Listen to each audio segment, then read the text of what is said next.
Wing and a prayer. We are live. We're just gonna do. Hello, everybody. We're just gonna do something you weren't prepared for anyway. It's probably true, and yeah, honestly, sometimes it might actually work out. Then everything I just did will kind of go all the way, and I'll be all right. Well, here we go. All right, so welcome back, everyone. Any point expenditures will be out. Eris and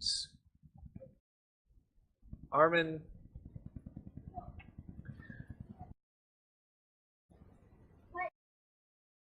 For this evening, so any point expenditures or character advancements before we press into this game?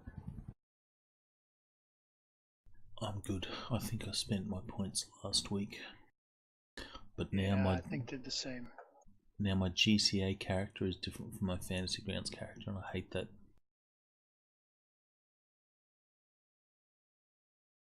Is there anything I need to do, or that I need to do to help? No, it means I've made a change to one of the characters, but not the other. Ah. Not you.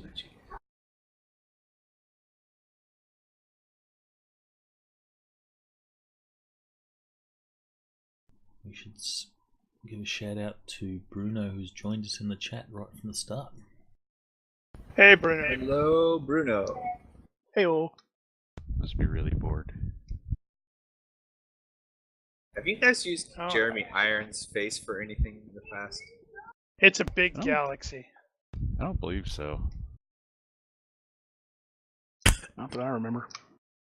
You know, I could go onto the wiki at some point and actually set up groups for the images so you could sort through just the ones from a particular campaign.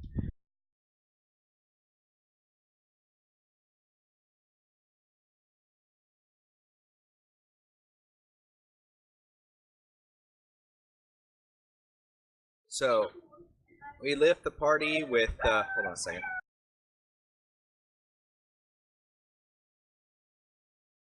Sorry. Getting a lot of background noise. So, we left the party with the arrival at Corfu High Port. Upon your arrival, you guys, as the ship was docking, it was noticeable that the ship in the next door dock was one that matched the ship's description that had exited the Focaline system prior to your departure, and it has on the the markings of the Calaman Enterprises on it.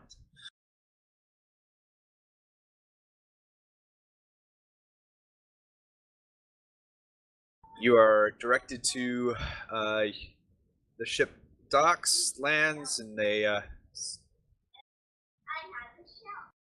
and you are cleared to exit your ship, and that is where we will begin. So, what was the local population here? This particular this is a Imperial kind of. It's more of a scout base. It's mostly a refuel stop, and they use it as a transfer point to get to dirt side.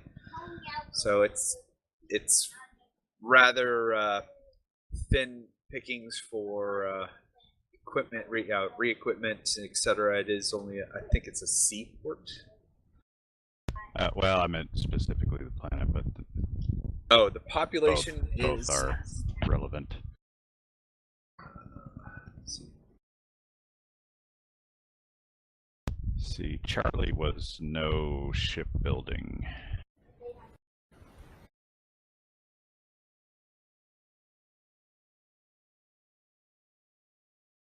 Interestingly enough, the website doesn't have a population for the planet. However, Utsi does. So, Well, I think I think the Utsic site used some of the old GURPS space rules to generate stuff that Traveller hadn't.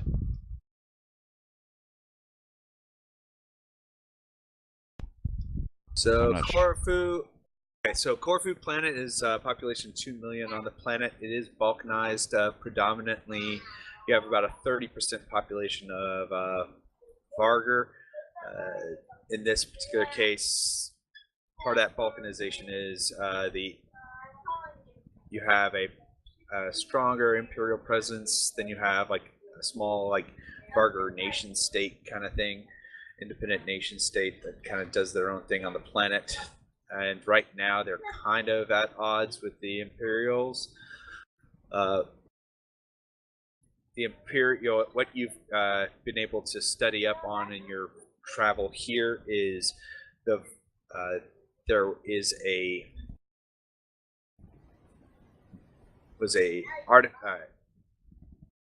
archaeological dig site that's in the area that the Vargar claim, and the Imperial want access to it for if they're obvious for reasons that could lead they believe it could they're always looking for ancient technology, that kind of stuff. So there's kind of it has gone to some minor conflicts, some turf skirmishes, but which has kind of kept the Imperial from trying to press anything without any kind of larger Imperial force. So the Vargar have started to, or it has become believed that the Vargar have started to dig and investigate the archaeological site themselves. Who's backing that? You're not, that information isn't readily available that you could find.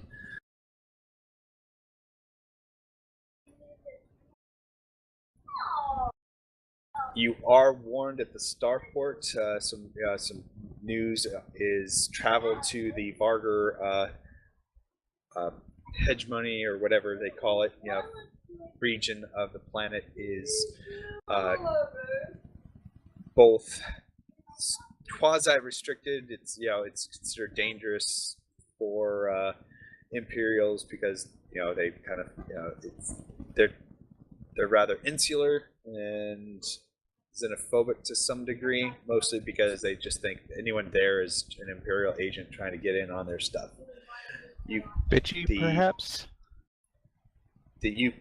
So you can depart from here, and however, you will have to use your own transport to get to the planet if you plan to land at their e-port. So there is an e-port on there are two e-ports planet side. One is on the Vargar side, and one is on the Imperial side. Now, your medical supplies are earmarked for the Imperial side.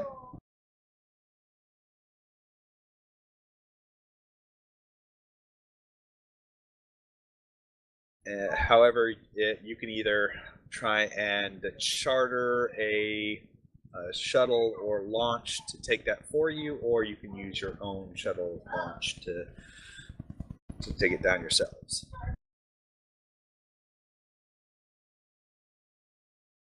Now the Pilgrim has multiple boats, does it not? It has the one. So that's kind of where it's got about a couple 10-ton lifeboats.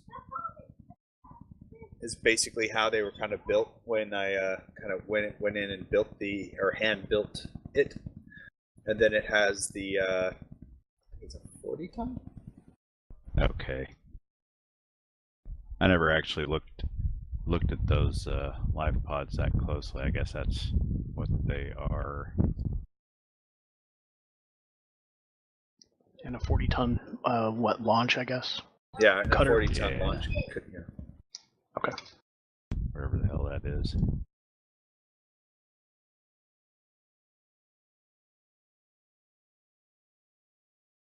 So It's on the deck plane. Yeah. Let's see. We had what? 2 tons of the medical gear. Yes. You should pull up the deck plan for the sake of the stream. That's true. Already have. Oh, you have it up. Good. Forgot I was on here. So the launch has at least a couple of tons worth of cargo capacity, I presume. Oh yes, you can fit. You're talking the 10 tons or the 40 ton? The 40. Yeah, I'm presuming the live pods are live pods and they're not actually they're something low, you take out. Emergency low berth kind of things. It is pilotable, but it tends to be more, oh crud, we're kind of done for. Hit the beacon and hope somebody comes. But yes, your launch has cargo space. I don't know if you're looking at it, but that kind of area is cargo space. You could you have seating and whatnot. It's we do so not. I don't know if you can see close enough. Like that area is cargo, and that area is kind of seating. So you have seating, and then you have like its own store, life support equipment, storage lockers, that kind of thing. It's even got its own little mini bathroom, airlock, and then command, flight. So cool.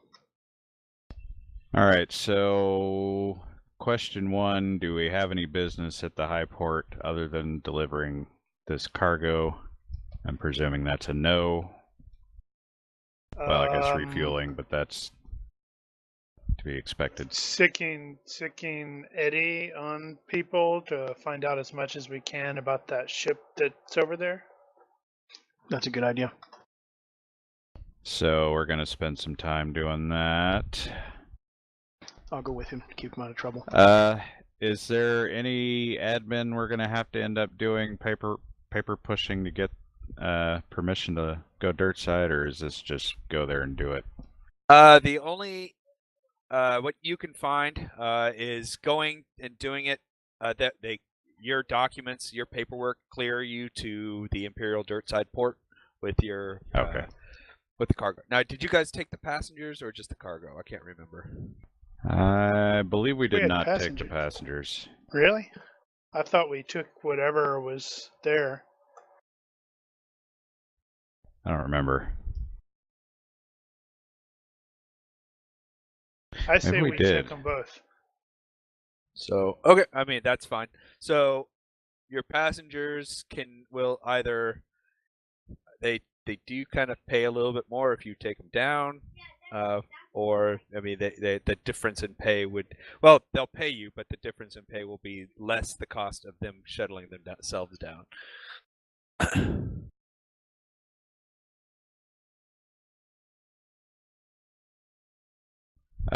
Yeah, reason not to if take we're going down there, then we'll go ahead and take them with us. I'm presuming we're not going to wait around very long to do that. But if we're going to be leaving Eddie behind, I don't know why we'd want to do that. It's going to take us some time to load the cargo. Well, true. I mean, a non-negligible amount. Of course, there's a question. Just looking at the map, how the hell do you get it from the cargo area to the? Where is the cargo area? Actually, right here. That's a cargo airlock, and your cargo area is here. I will tell you that I had to do some modification work to make sure that those doors, fit those crates.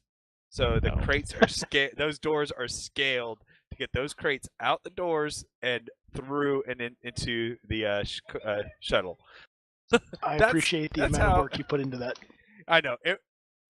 I don't know why I was feeling like Daniel and very OCD about it, because when I originally started putting editing this ship, I noticed some discrepancies, particularly with the size of the shuttle,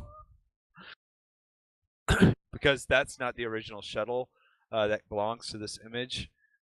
They just had this kind of blank image of a shuttle in there without any deck. So I figured I wanted to see the interior in case we ever needed to have the shuttle for any other reason. It's neat.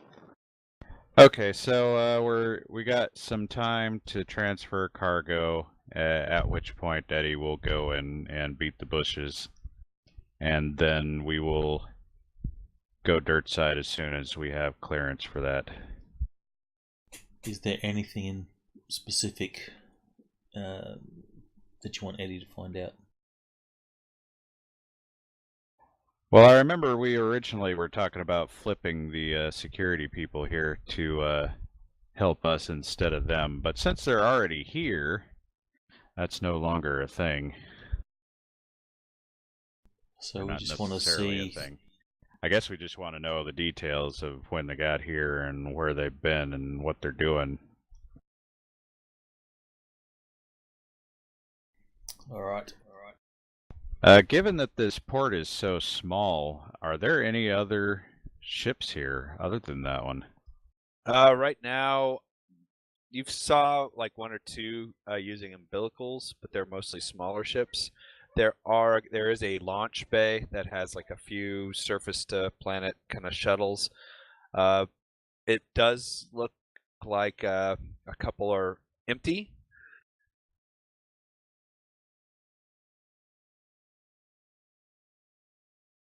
It looks like about four the larger area where you're in looks like it can house 3 larger ships of about no more than 400 tons.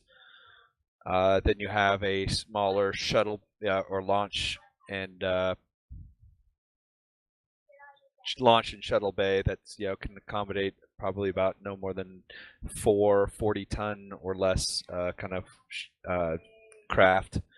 And then there are some additional umbilicals ringing the station itself, but those do not seem to be in use right now, and mostly they just kind of, they don't look like they've been used in a while. Very little traffic does come through here because of the zone, and most traffic that does come in and out tends to be of the medical variety and some supply. The Imperial side of the planet, or the Imperial controlled region, does have I think a Baron and a Knight that have Right.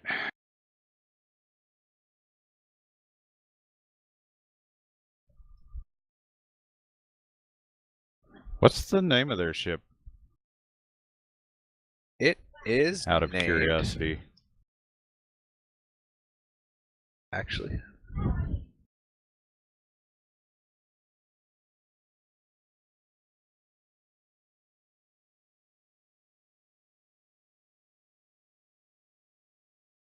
The Golden Dreamer.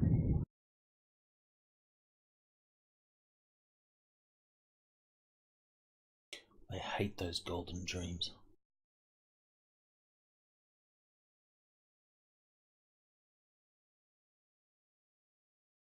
Oh.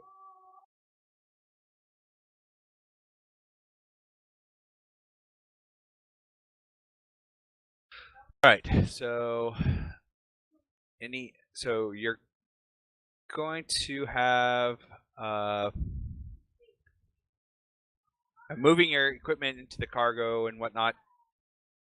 They can easily, they have like a one of those kind of turntable style kind of docking areas. So once you dock, they kind of turn you back out facing the exit. So clearing you to for your launch and all that stuff is not a problem for them or you.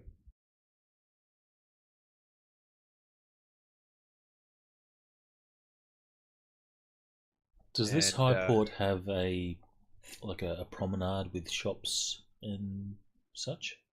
It's got a couple of bars and maybe some it does have kind of a cafeteria and as well. most any trade traffic tends to be done dirt side. There is kind of some minor shops. Kind of think of like an airport kind of thing. So they have some minor shops and that kind of stuff in this particular spot, but most everything else is dirt side. So most trading here might be ship to ship as opposed to ships, leaving it here and whatnot. This air region hasn't been built up enough to really accommodate a lot of trade traffic at the port itself.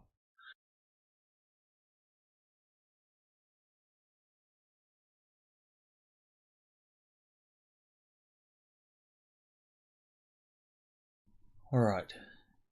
Eddie's first going to hit the bar, and he wants to try and find out who works in traffic control. Just a name of the person.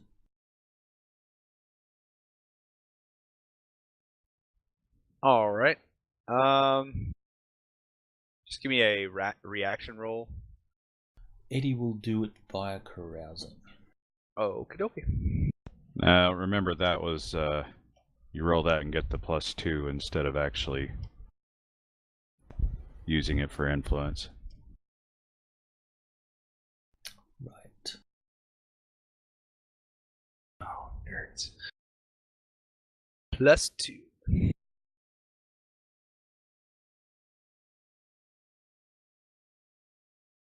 And I guess okay.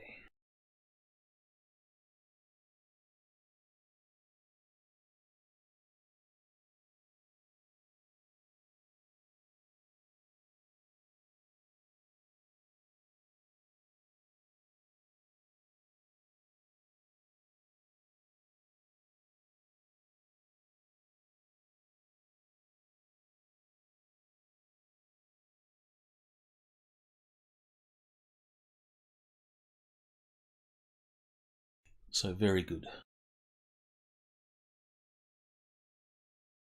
All right, so you get in there, and it doesn't take you very long at all to make some friends. You are directed to a particular individual, and in fact, you get their name, and you're even able to glean kind of their schedule and whatnot. And people kind of talk about the person. It's like, yeah, this guy, so you get a little bit of not just the name you're looking for, but some other details about him.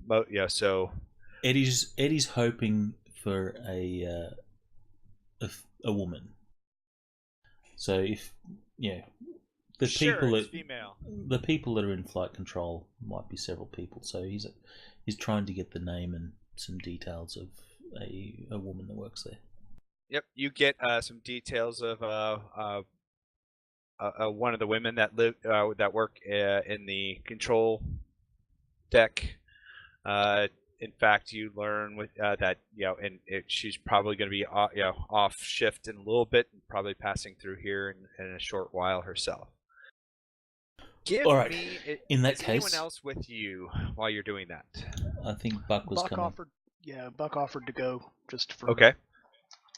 I think Buck came to cramp my style. What? No, I'm a good wingman. Buck came to bail you out when you get inevitably sent to jail. Exactly.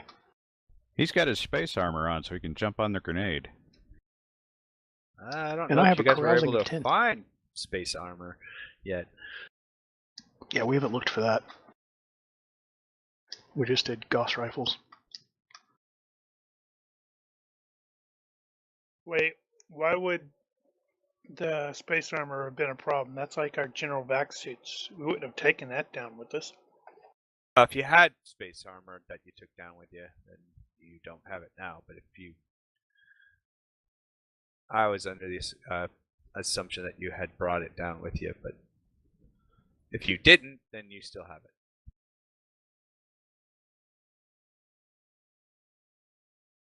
It has its positives and negatives.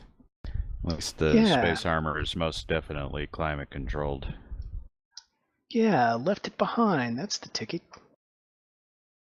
Well, right. I left my vac suit behind. Yeah, I think most of us have bodysuits of some kind or another.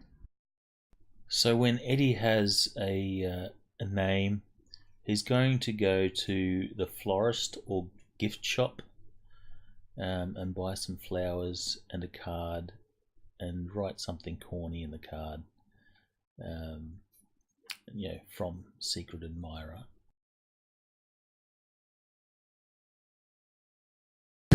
Okay.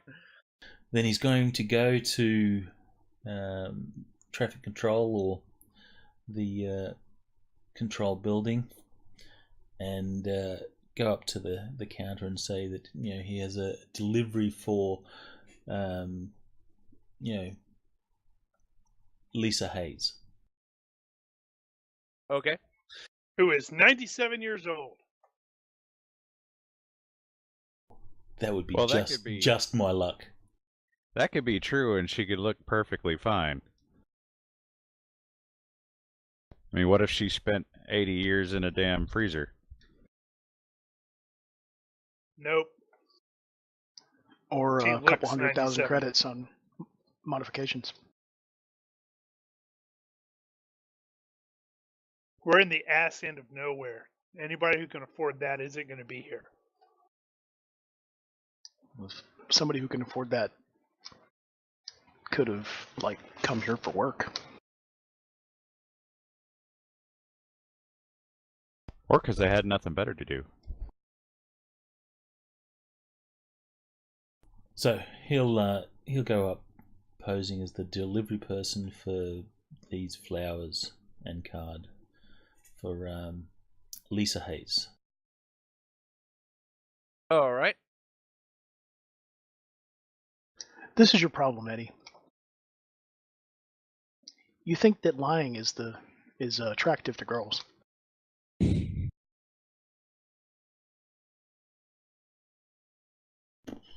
Hasn't failed me before.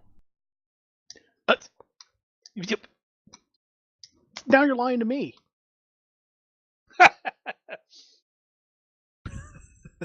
Maybe he's lying to himself.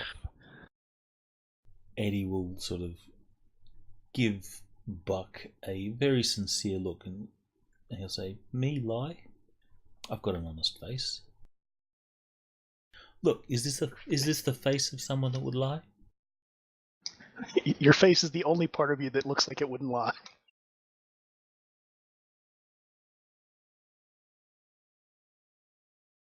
Face, honest. Everything else, not so much.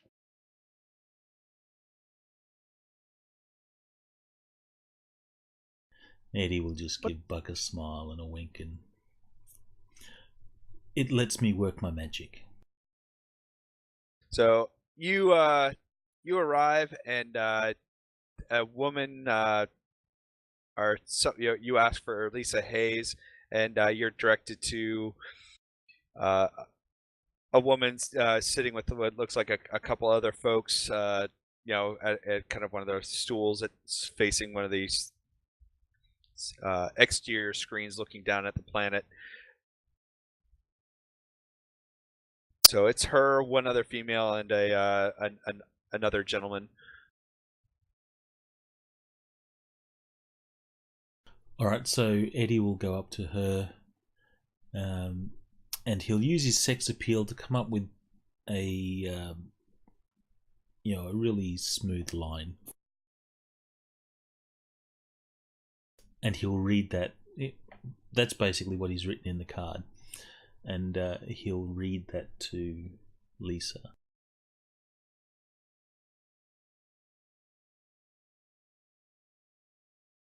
Now, is Lisa, old, young, ugly, hot? Give me a universal reaction roll, just straight up.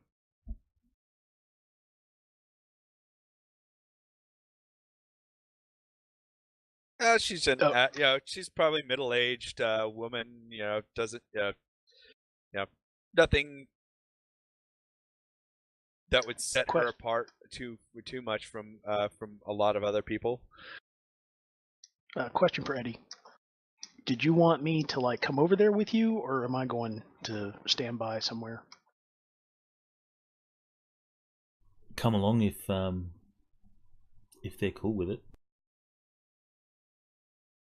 No, I mean for your strategy of what you're trying to do. It'd be better to have me standing there or somewhere else. Stand by. All right. Buck will wait nearby.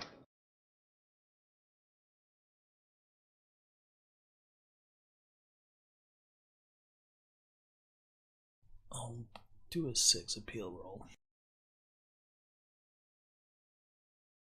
In the box. So Mark can screw you over. Wait, that's potentially... Or lie. There you go. All right. Wildly inappropriate to say screw you over when you're making a sex appeal check. Right.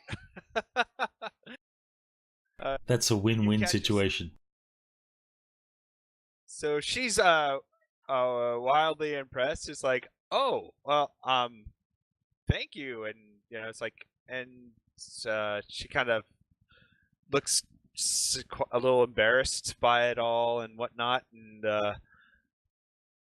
she's like, you're probably not allowed to tell me, but who would send this? And the guy kind of looks like, what? And then the other woman kind of does the giggle laugh. I was like, well,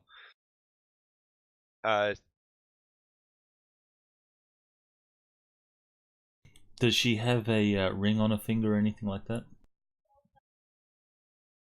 No. Well, Eddie will. He'll say, "Oh, I can't tell. That would be breaking some rules there." But then he'll turn on the charm and he'll say, "But I can see why. He'd be interested." And he'll flash a smile. She'll kind of blush, and she'll do the you are a card, no wonder why you have this kind of job. Yeah, she's just saying you're useless. Well, Eddie will say, we just arrived in port and need to make a few coin while we're here, so it's a job. Just arrived in port, and you had this job? How does that work? Oh, I went into the promenade and started asking around, and someone had some stuff for me to do, so I did it. Oh, okay. She seemed to buy it.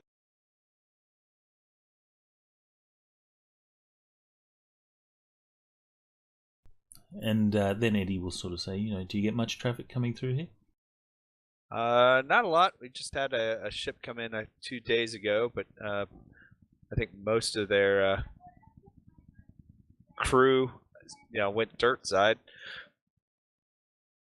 So is this you probably see a couple of them around the station, but I think it's mostly just some of their deckhands and whatnot. So is this a room where others can see?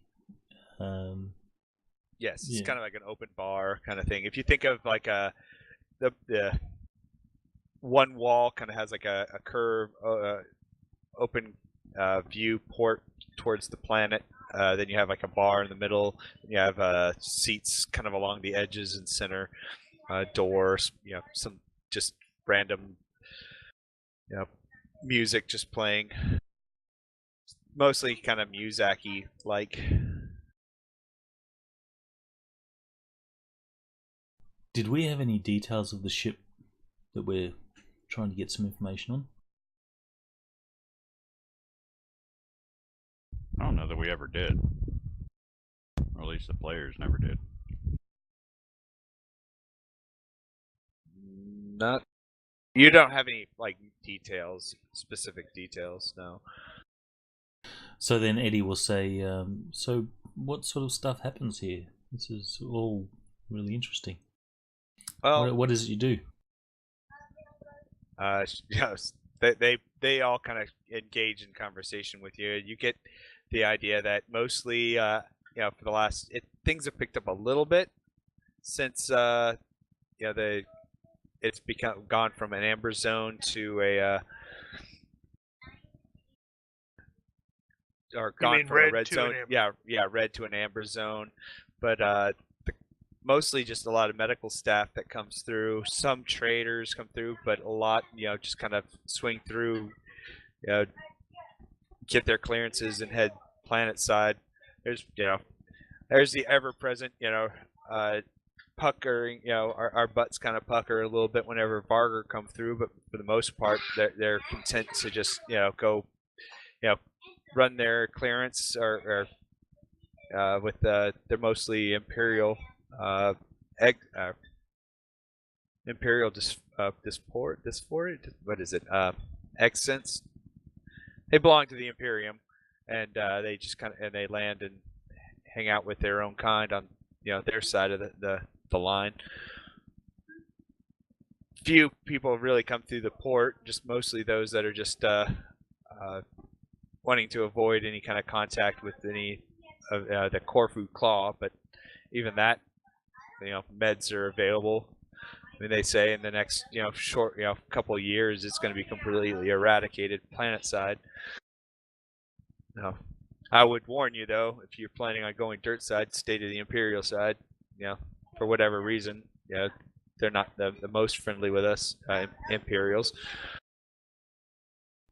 Oh, Eddie will always constantly on about us about the Imperials wanting to get into what's not theirs. So Eddie will say, we came here with a couple of doctors and a whole bunch of medical supplies that we're going to be delivering dirt side pretty soon, I think. She kind of lights up. Oh yeah, I was running your clearances. She kind of thinks for a moment. Aimless Pilgrim, right? Yeah, that's the one. Ah, yep. So we should be going soon. I'm sure everything's logged there on your computer. Buck and Eddie, give me a perception check.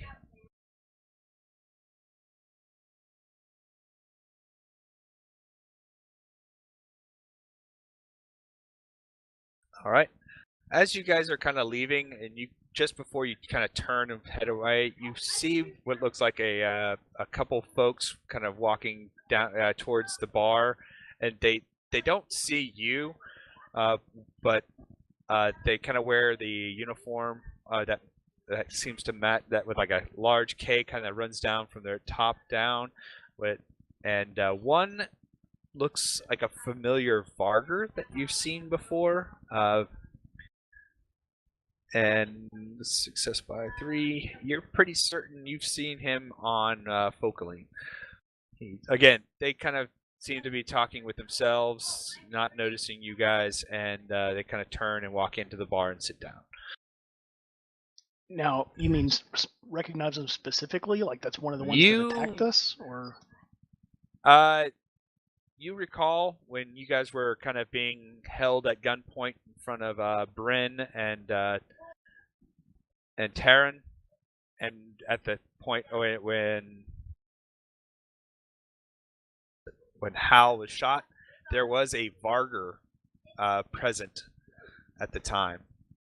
And that's him? And you recognize that same Varger, kind of walking into the bar as you guys were leaving. Again, they didn't notice you. They kind of just, you just look like regular people to them at this point. Well, I'm going to immediately let everybody else know on comms, including Eddie if he didn't notice.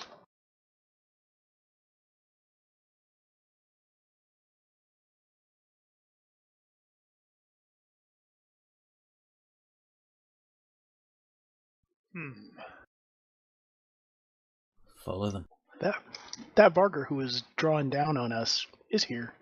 Is in the uniform of the other ship. And is that a Kalamanaru uniform, or is... Yes. All right, so Eddie will finish up with this this lady, and he'll just request, I was wondering if you could do something for us. There's a ship belongs to Kalamanaru Enterprises, or whatever they're called. I was wondering if you could maybe give me some information on where they headed and when they arrived. Well, are you going back in to the bar to ask her? Because they walked, as you guys were leaving, they were kind of walking in. Well, Eddie hadn't left yet. Oh, I thought you guys were leaving. Okay, all right, so, yeah. I'm sorry. Okay, so... Well, I guess I was outside and saw them walking in. So then I'll radio everybody, especially Eddie, since he needs the heads up that this guy's coming and might notice him. So he can turn his back to the door or whatever. Yeah, they kind of, from your vantage point, Eddie, they kind of walk in, find a booth, kind of set away from everything. We're not in the bar, right? We're at the place, at the actual control tower or wherever she works, right?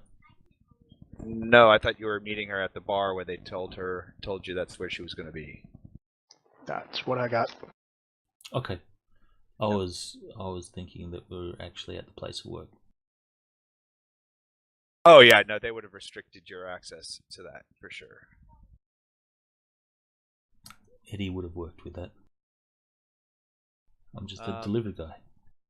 Yeah, but control. Anyway, area. Doesn't matter. Anyway, they don't see. I can retcon my imagination. Yeah, no worries. So they, as you're kind of talking with them, kind of at the bar, you kind of catch out of the glimpse after Buck warns you they're incoming.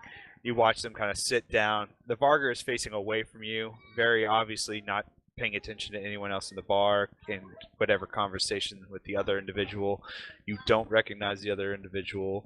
They kind of look like they're wearing, their flight suits. They're with the Kalamanaru logo. But as they kind of sit down, you kind of lose sight. They've got those kind of high booths. I'm sorry, what was your question about Kalamanaru to her? Well, I was under the assumption that she was at her terminal or something like that, so that doesn't matter. So Eddie will just start conversation and be all nice and chatty, make friends, and make friends with the others in the booth.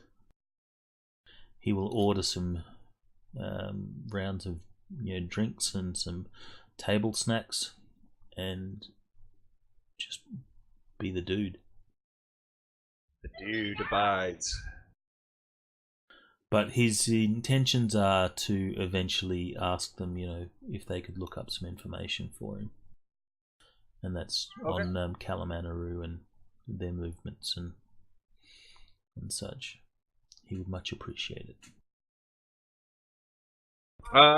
You mentioned Kalamanaru. It's like, give me. Let's see. Give me another. I guess you succeeded rather well. Anyway, so you bring up Kalamanaru. It's like, well, I know. Well, the reason why I bring up, you're being cautious. The Kalamanaru crew that did arrive a few days before you, they actually booked. They ended up going to the Varger side of the line.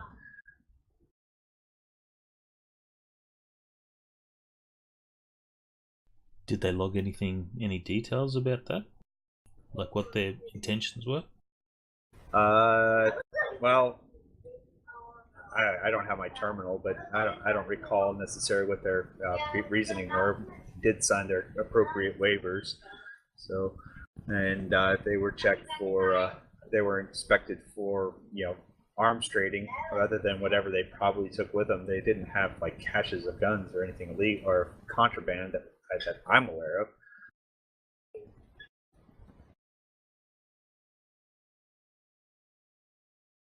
But yeah, she kind of pauses for a moment, and then she kind of snaps her fingers. Like, now that you mention it, there has been some Kalamanaru transport traffic that's gone planet side and back over the last few months. They've been here that long, hey? Well, this ship hasn't been here that long. At least I don't recall it coming through before. But Kalamanaru seems to be doing some kind of business down Dirt side. Have they been transporting stuff?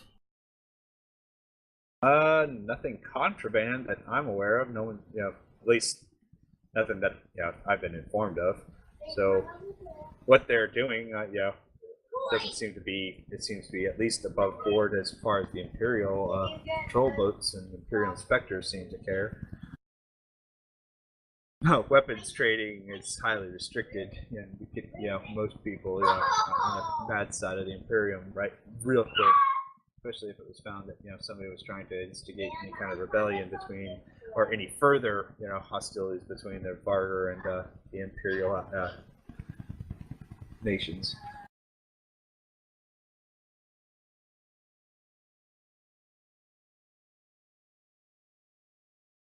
I see. Well, that will be pretty much it for Eddie. He will just be nice, and he'll say, "Look, any chance I can call you while you're at work? Have you look up a few things for me? It would be awfully nice of you." And Eddie will smile. Give me a, I don't know, what would that be? Yeah. Well, if it's anything that I can give out, she kind of looks a little nervous at her two partners, and they kind of look at you like, really? Well, I mean, normally well, a lot of that. Eddie will sort of be extending this to everyone. If we were all in a booth or whatever, then Eddie's working the crowd. Right. But they all kind of seem nervous, like, well, I mean, what we can, I mean, Eddie will be very diplomatic about it. And they seem to be like, oh yeah, well, and then you kind of pass like, well, I'm a cool guy, and they're like, all right, they seem to. It's like, sure, as long as it's unclassified, they kind of look at each other, I guess as long as it's not classified or anything, blah blah blah. And nothing bad will come of this. Yeah, nothing at all. So they agree to assist as best they can in the grounds that won't get them in trouble. Eddie will be really cool about that, and he'll say, "Oh, that's great. That would be really, really great." And then he'll sort of immediately change the subject and order another round of drinks. All right. And every now and then he'll be looking over to the booth where the Kalamanaru guys are, just to see if they're still there. How long are you planning on staying around? Until they leave. And then Eddie will shadow. After a while, they do kind of. They get some drinks over time. They get some food. They kind of hang out, get some more drinks, get some more, and then they probably last about an hour and a half before they, pay their tab and seem to be ready to head back. I think by the time you get about 30 minutes or so, you're probably going to start getting pinged about we're ready to leave. All right. Then Eddie will go to the restroom and he'll say, we have... Actually, I'd kind of take some of that back, because if you'd actually called out and said that some of the Vargar guys are here that you recognize, then we'll probably, you wanna stay there and observe. Yeah, right. Let's not leave just yet. I want to see where these guys go. And that means Buck will actually be there with us. So Buck will be there in the booth Okay. as well. So Okay. we're watching. Hank, I'm assuming during this period of time you're kind of arranging getting flight clearance, and where they do ask your destination, just for if they have to file a waiver, that kind of stuff. You still have to file a waiver just for please be aware that Corfu Claw is a current contagion down on the planet. While highly unlikely that you would gain it, and if you do, we do have vaccinations. You must sign these Imperial waiver health waivers prior to departing the station. And then they also say, if your intent is to land at the Barger, blah blah blah, you're leaving at your own risk. Please, you will be required to submit to weapons inspections, etc., to ensure no contraband is being traded between your, Imperial citizens, other citizens, to the Barger, blah, blah, blah. I'm presuming the captain is still managing that sort of thing. Yeah. No, he's dozed off in the middle of that. Well, he's kind of letting you guys do your own devices if you're planning on going dirt side. He's under the impression you guys are heading to the Imperial side to drop off the gear, the med gear. Actually, just you saying that, we are here because of his niece. So, what is his situation right now? Well, he is ready to get her back. So he's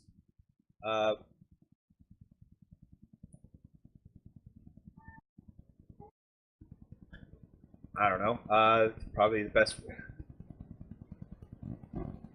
If you guys, what he will say is, it's kind of risky to go where learning the information over time. You get fed information through Eddie. I'm guessing that the information you gather through Eddie as he's conversing is that the crew from the Golden Dream arrived, got switched moved cargo, cleared cargo and customs, and chartered a launch down to the Varger side. However, if you guys do so, that could that might draw attention to you guys being there, or you guys can just there is traffic between the various ports, so you can travel between the borders. However, you would have to go through border checkpoints, but you would less likely be seen if you come in Imperial side and then just kind of cross country it kind of thing, not vehicularly cross country it to the other side, possibly getting a guide to get you where you're going. And by guide, you mean more just like a local, not trade, like tourism, kind of thing, but mostly just keeps you guys in the legal realm, not stepping out of out of bounds, that kind of thing, based on local laws and whatnot. But somebody that can get you past borders and stuff like that without too much problem. So you can hire someone like that if you reach the Imperial side. They do have medical transports between the Imperial side and the Varger side, so that's another route. You can just kind of bring your cargo, hop a med convoy or the like into the Varger side if you want. There's any number of ways to get into the planet. What you do know is they are on the Varger side. What they're necessarily doing there, you're not quite sure. Arriving there, because traffic is so slim, it's people arriving on the Varger side are noticeable. You draw a lot more attention arriving there than you do the Imperial side. I think, to be more specific, what is Glovel's disposition as far as what does he want to do about... He wants to get her back. I mean, what does he want to do to get her back? at this point? Does he have anything at all, or is he just kind of We lost? gotta know.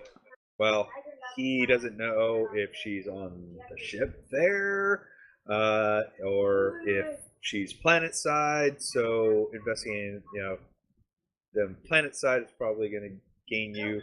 He doesn't, throwing accusations at another ship through the Imperium is possible. However, that definitely announces your presence to anyone that's got her. Assuming if she's on the ship, that makes if she's on the Golden Dawn right now, that makes life easy because they can just send an inspector over to check. But again, you basically announce your presence to everyone. It's not necessary.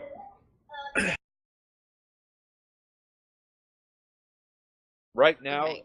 from what you guys are getting, is your presence is not known.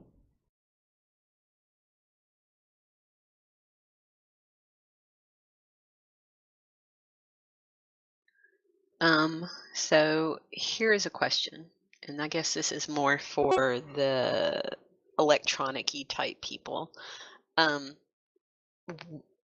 Sounds like we need to find out if she's on the ship that's there, parked there with us, or if she's elsewhere. So is there any way that we can hack something or engineer something that will allow us to get eyes in that ship? Good thinking. Actually, depending on what their small boat situation is on their ship,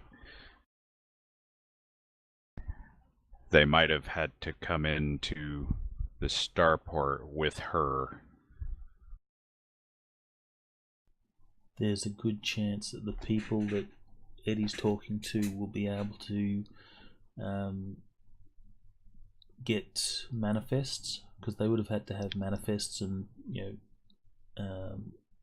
immigration papers and all that, visas and stuff. Are they going to put their kidnapping victim on their manifest? Most of that, though, information would be considered private information. So that would definitely fall on the lines of, we just can't give that out to anybody, even if we do like you, kind of thing.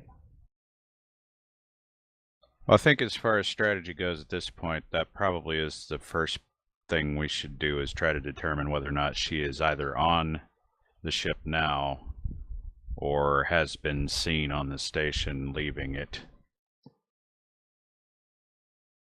Well, Eddie could, if Buck has a little device that he could plant on the traffic control computers, maybe Eddie can ask for a tour of the place and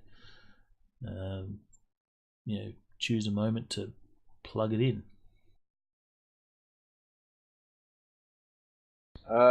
Again, you would know that tower control, those kinds of places, are highly restricted, security clearance level kind of thing, because of the amount of damage somebody getting in there could potentially do.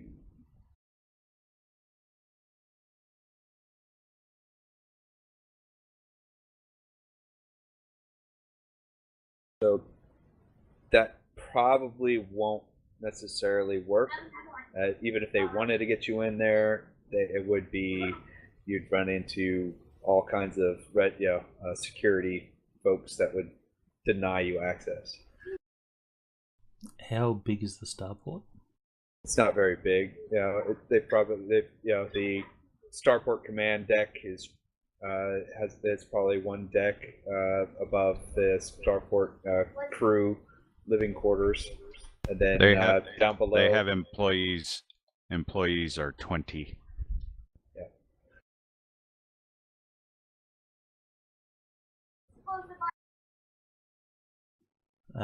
What about asking for just a yes or no answer? Is there a what was her name? Lorraine. Was there a Lorraine on the manifest?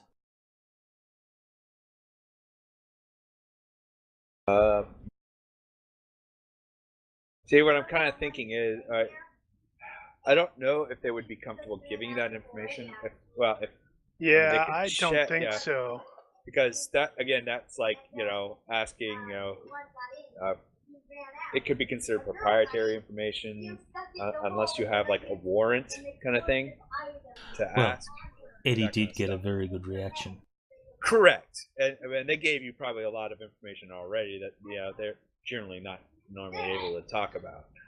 But when you start asking specific information, that might get them to clam up a bit.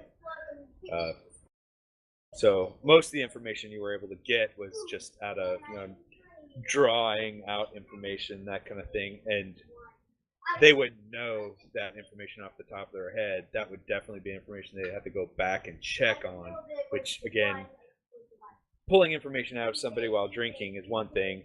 Having them go back to their work site to pull controlled information is something That's different. called espionage. Yeah. Or HIPAA, anything. If it was medical, it'd be a HIPAA problem. If it was this would be a personal identifiable information problem, that kind of stuff. I mean, there's ways to get it. I mean, Armin, or Buck, and Eris would probably both recommend, say you could probably hack their systems, get that information that way. That's kind of what I was asking earlier. So hacking the system is possible. I mean, you could probably even hack their camera systems. If you can get into their computers, sure. I mean, once you're on the network, any kind of hacking rules can be done. That's so. Well, do we know of any access point? Well, you have an access point. Once you dock with a ship, part of the hard lines that connect to your ship give you basically think of you have wireless until once you get into as you approach the port. So you do your data transfers. All your documents go back and forth.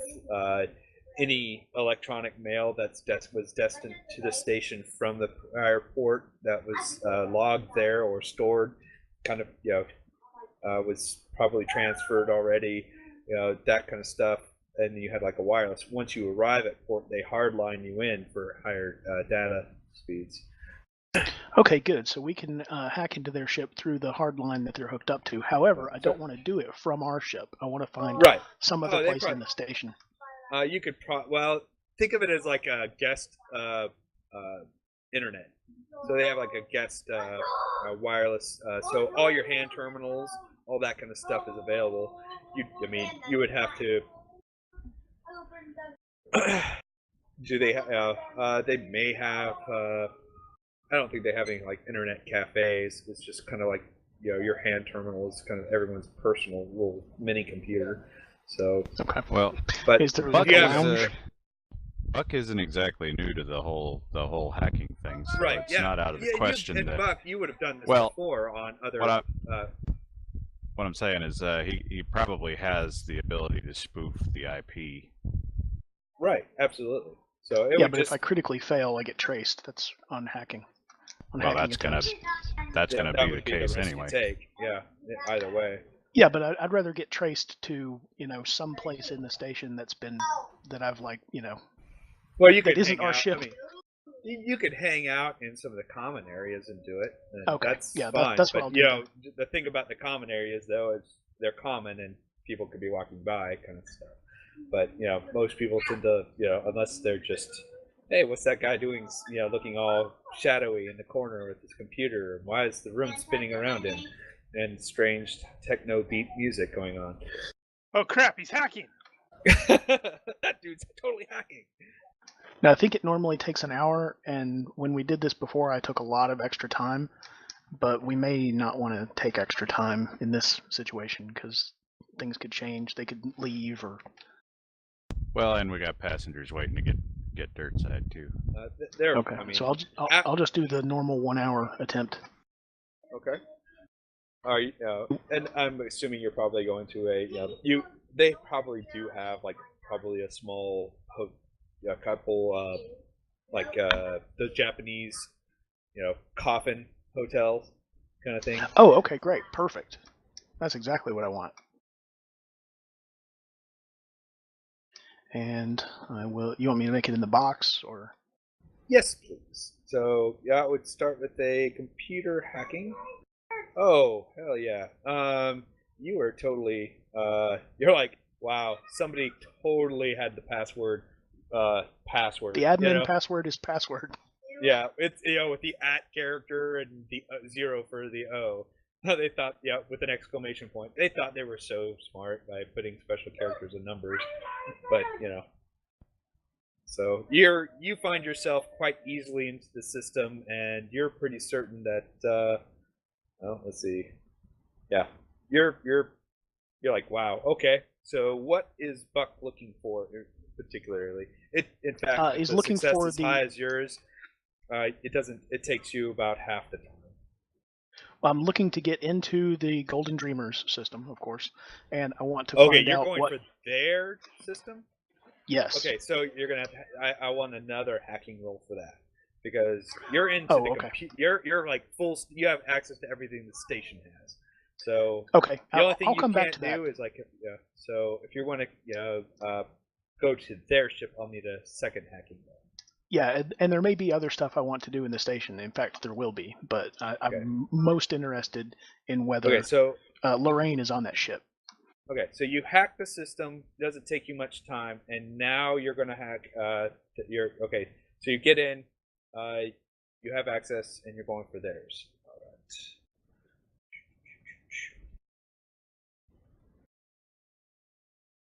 Did he hack too much time? Did I make 2 rolls there? It looks like it. Well, I like the first one. Okay, so you attempt to hack into the Golden Dreamer system, and you are immediately give me another computer. Well, hack success by 1. You immediately start receiving a packet trace. Someone's coming back at you. Once you hit their firewall, all of a sudden, like your system's like, hey, somebody knows you're trying to get into their system. Okay. Well, I'm just going to try to, find out what I can quickly and then unplug and move on. Okay. So, no, what I mean is you can't get through their system. Their firewall blocks you, and once it blocks you, you immediately start getting a packet trace back to you. Like they're trying to find you. You immediately know somebody's coming after you.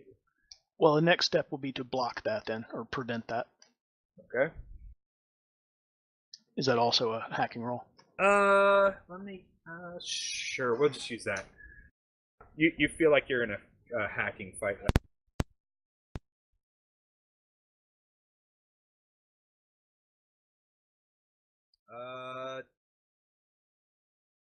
You're pretty certain somebody knows where your IP and your current location. Boo. Okay, well, I vanished then.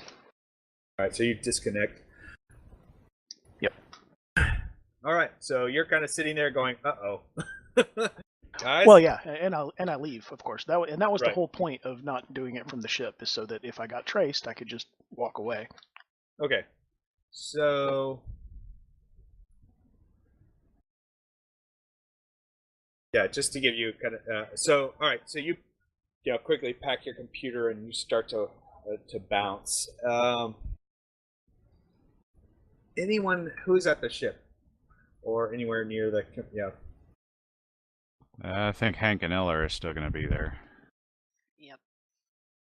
Guess Abe? Yes, presumably.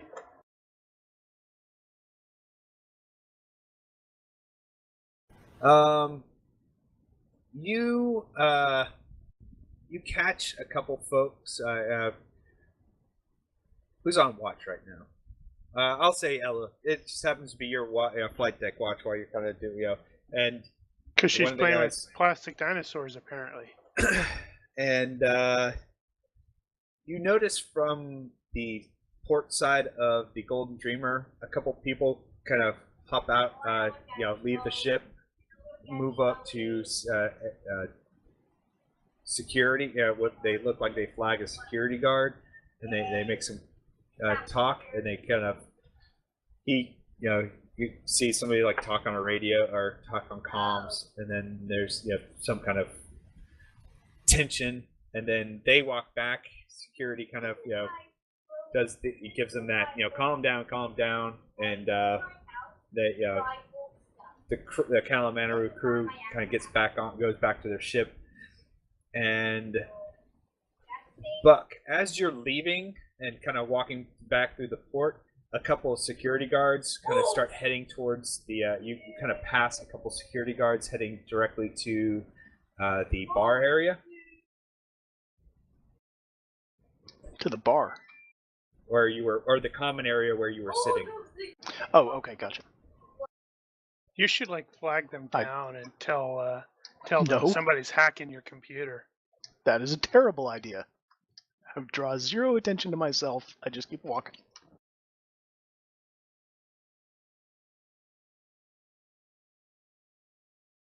Go talk to them and tell them I'm being hacked. Great idea. Yeah. No.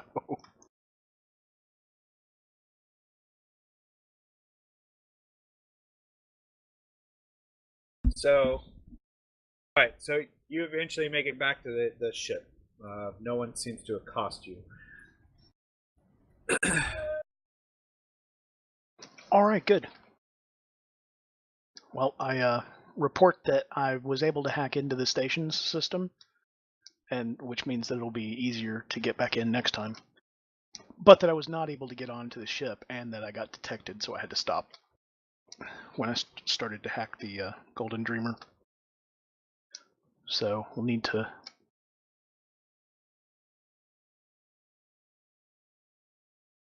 let that die down before hacking again. Maybe after after we take care of the passengers or something. Well, there aren't that many ships here, and definitely not that many ships that just arrived, so they're going to be able to put 2 and 2 together. Well, it's a lot easier to tell somebody I have no idea what you're talking about when, when there's nothing to directly tie you. So we didn't really get anything helpful? No, we got nothing. Well, it's not. Okay. It's not so much whether or not they can prove that we tried to hack them. It's that we're not hiding anymore.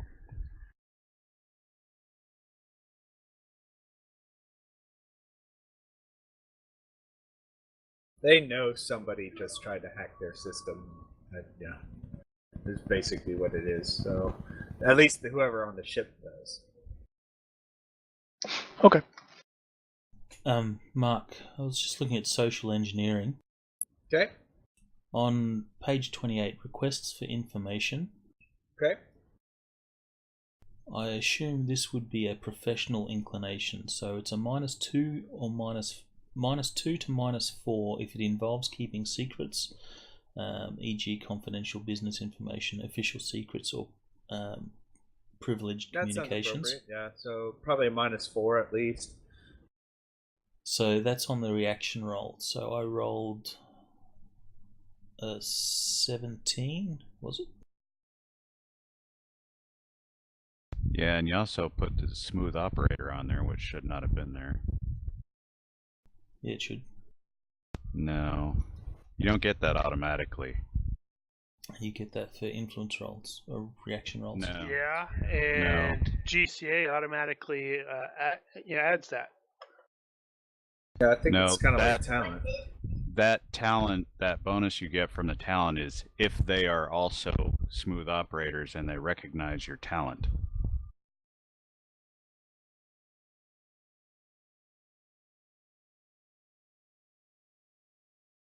All right. So you had a 16, so that would be down to if you had the so that'd that be would a 12. Be a 12, and then if you don't get the smooth operator, that would be down to a 9, correct?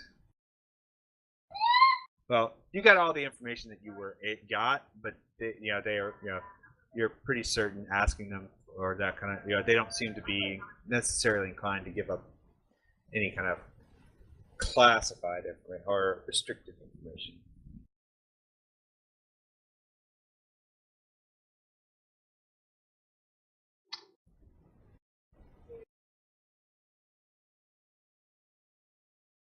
Sorry, I ended up clicking and tracking someone's text.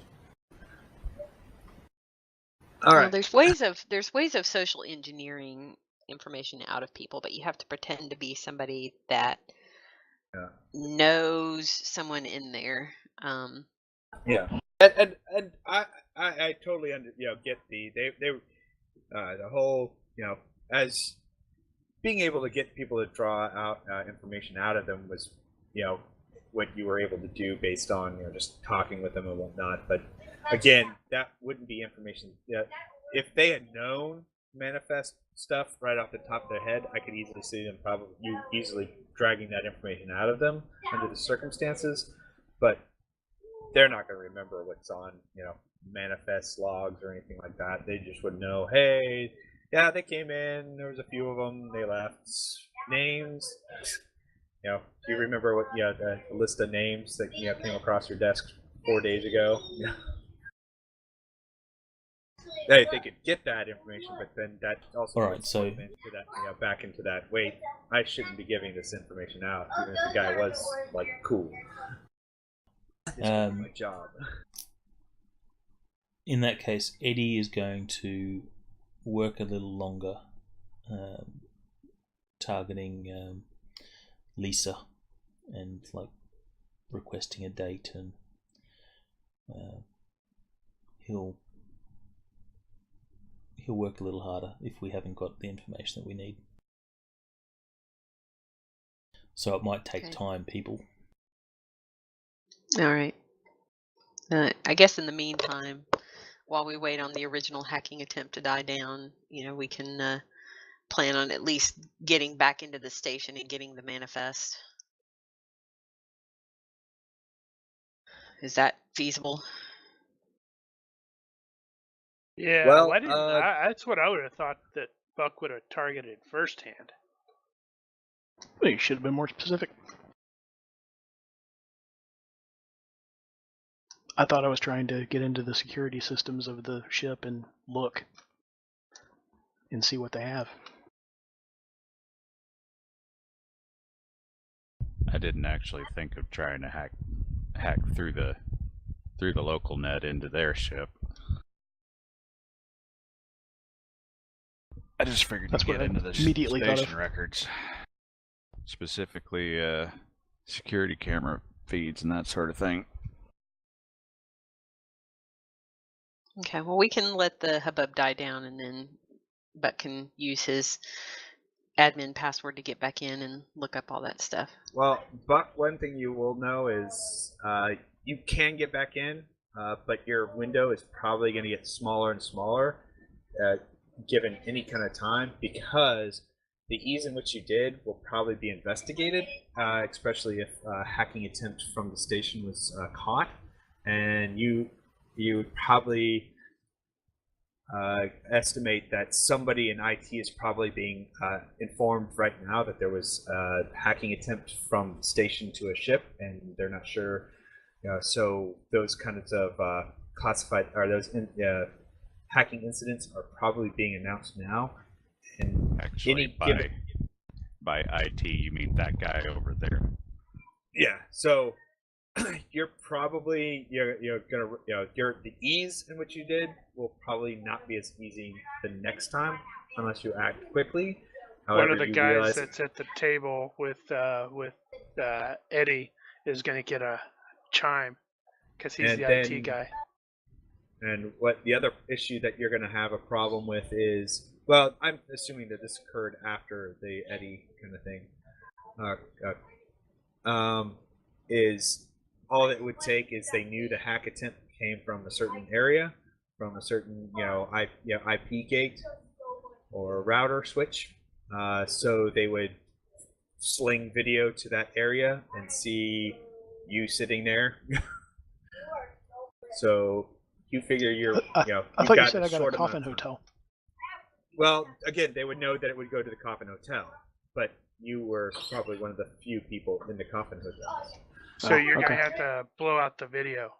So you're probably going to have to. You're pretty certain that you're going to have to hack back in and quickly in the end. Either probably have to go in and wipe video and do whatever. Okay, well that I'll do. That I'll just do from the ship then. So since it ended up making 0 difference that I wasn't on the ship, I'll just do it from the ship this time.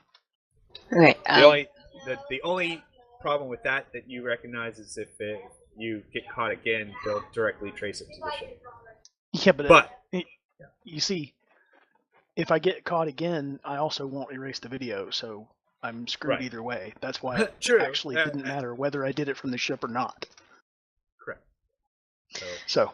Hey, so you could, if it's possible, like within our given time frame, instead of erasing the video, like forge the video. So it's like a video of one of the Vargar from the other ship. So it's like one of their guys. So maybe they'll like get in trouble or something. I don't know. Just throwing that. I like this idea.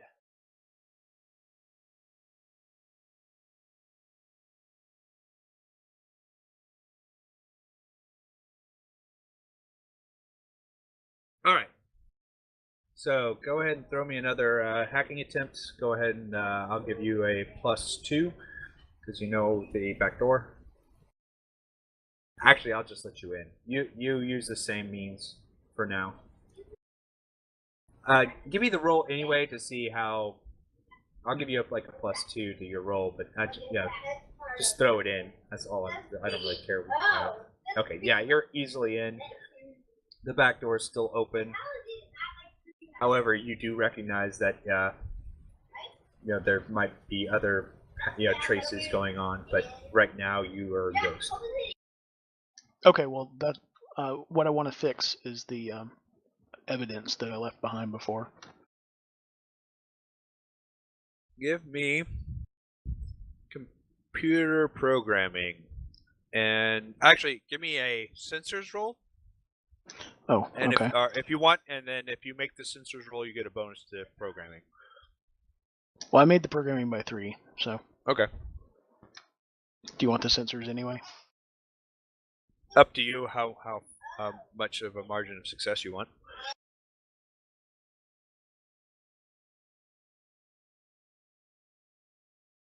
If I fail, is it a -1? Or does it just give me a bonus if I make it? Bonus if you make it. Oh, okay, well, might as well try it then.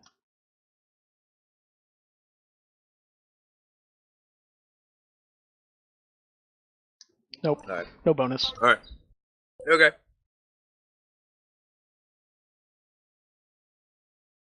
You're pretty certain you've got something in there. Do you have forgery? If you're going to do... are you going? So you're certain you've got in and you're able to erase your presence. But I will need a forgery or a video or some kind of... some related... I'm going to video edit a Vargar in there. I'm not going to. So your presence currently erased. So you're pretty certain that's the important thing. So now, if you want to just loop in some empty, nobody there footage. Yeah, which is what most of it is anyway. So, well, actually, it doesn't matter if there's video of me coming or going if they no longer have the trace. I mean, I've erased the record that would have led them to look at that area, so it's no longer a problem. So now I'm going to, while I'm here, I'm going to turn to the database and try to get everything that they have on this ship, on the Golden Dreamer. Like video of people leaving the ship. Everything that they have that relates to that ship. Video, whatever their flight plans, their manifest. Computer operation check. Just sweep up everything that's tagged as being related. Okay, give me another computer hacking roll and followed by a computer operation check. Well, there's the operation. Okay. Damn. All right. And there's the hacking. And he wipes all the logs of his activity. So, well, that's kind implied of, in the success. you find yourself having to avoid detection a couple times, and however, as you're kind of playing the cat and mouse game, you're able to find the file systems and everything else rather quickly through your computer operations check, and you are able to pull all the basically file marked Dreamer or Golden Dreamer, which comes with manifest, and all that kind of stuff. So you pull all that data. Okay.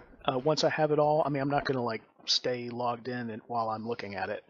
I'm just going to get it all and then get out, and then we can look at it at our leisure. You have, this is what the information you have. You have cleared your presence, and you have the data on the Dreamer. You still don't have any station video, if that's what you're wanting. Oh, yeah, I wanted everything related, including that. So if that's a separate operation, that would be a separate operation. And I need a hacking roll first, followed by an operation. Okay. GM is crit hunting. Found one. That figures. I'm not worried about it. Which one was that? The hacking? All right. Yes. All right. So give me a -2. Give me a -2 to your programming roll, please. That's true. You're already in the network. Yeah, you're in the network. Okay, so you are able to pull a section of video before you are cut out. You're not sure if they know who your presence, or if they just cut your feed. Your presence was detected. They killed the process. Yeah, they killed the process. Yeah. Got it. All right. Well, got as much as I could before they found that somebody was in and cut it out. But here's everything, and I'll pull it up on the display in the crew lounge or the galley for everybody to look at.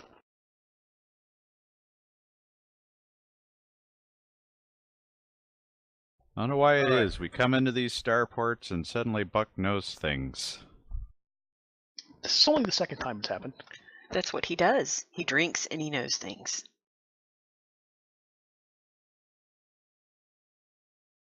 All right, so from the manifest, you get like a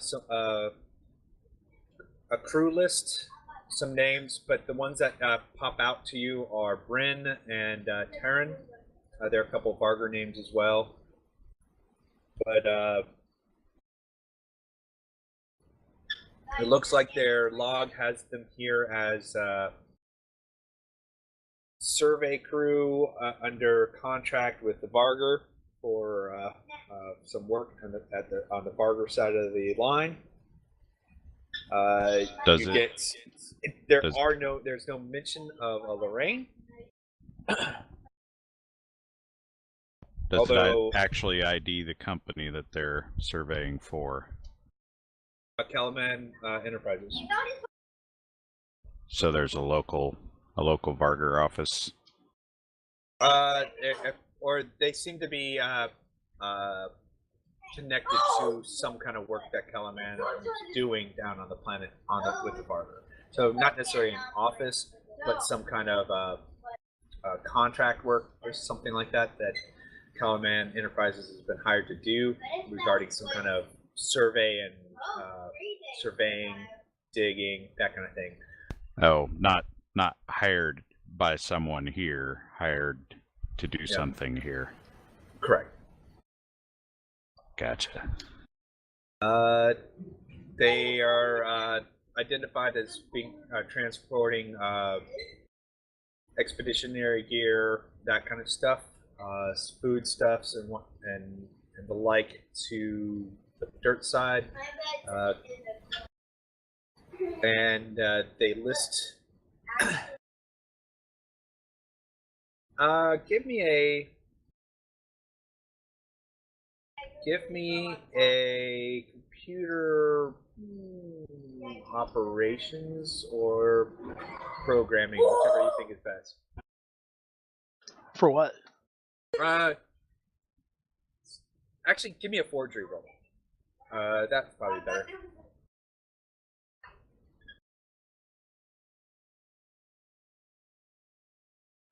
Not as good at forgery, but it still worked.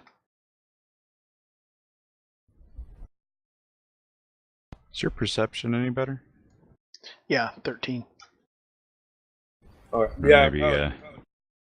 Maybe call it perception based. Yeah, we'll do that. So, you kind of notice that there is you're not sure how, something doesn't look right, like the names of somebody changes from some prior logs. Like the numbers are right, but there's like a name change, or what looks like a name change that doesn't seem to match some prior docking logs that the Golden Dreamer has filed previously. It does identify the crew member as female, but in prior logs, the name seemed to be masculine. And Okay. At some Jane's a girl's name. I don't know if that means anything, but I'll point it out and say, "Huh, look at that." That's it. And the rebels are there.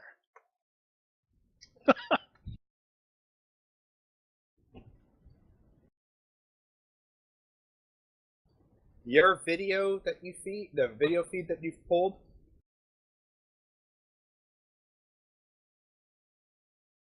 sorry, the video that you pulled is kind of scattered. It doesn't look like it had a lot, or it seems to be packets here, packets there. Give me a computer programming, or if anyone's got a video or any kind of like surveillance role. The hell would that be? Electronic ops surveillance. Surveillance could work. Yeah, I can see so that. give me a surveillance, and if anyone wants to throw a computer programming role as a bonus to that, I'll accept it. Because you're basically having to put together video stuff from broken packets. Does anybody have surveillance? I have electronics operations sensors and comms. Hold on, Eris, I think it does. Give me a moment. I don't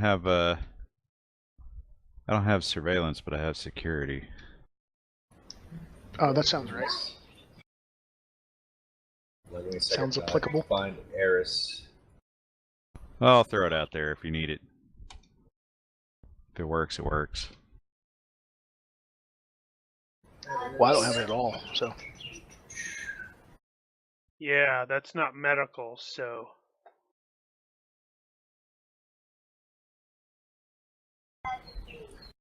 Interestingly enough, I don't think he doesn't have surveillance. Okay, give me a programming roll. Or, we'll do it that way. Eris will throw programming. Okay, so after some time and whatnot, you guys eventually put together some video, and after running it through some processes, you get a single still of an image that could be Lorraine leaving or boarding one of the shuttles heading dirtside. The manifest for that particular day has her listed under that assumed name. But you do have some kind of evidence that shows she is not on the ship or at the station, but has gone dirtside or taken dirtside. What's the time stamp on that particular frame? It looks like about 4 days ago. Okay. I'm sorry, 3 days ago. Okay. Does that image suggest at all that she's restrained or being forced? I don't know if it The would. image is Well, kind she of looks fuzzy. scared. You can tell, though, seems to be right next to her is Taryn. I think one of us is going to have to end up killing him.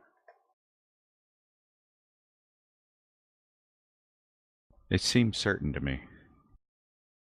And you know what's going to happen is that goddamn Gauss rifle is going to malfunction at an inappropriate time, because it always did that to me. Oh yeah, he's got you a Gauss rifle. That would be appropriate, wouldn't it?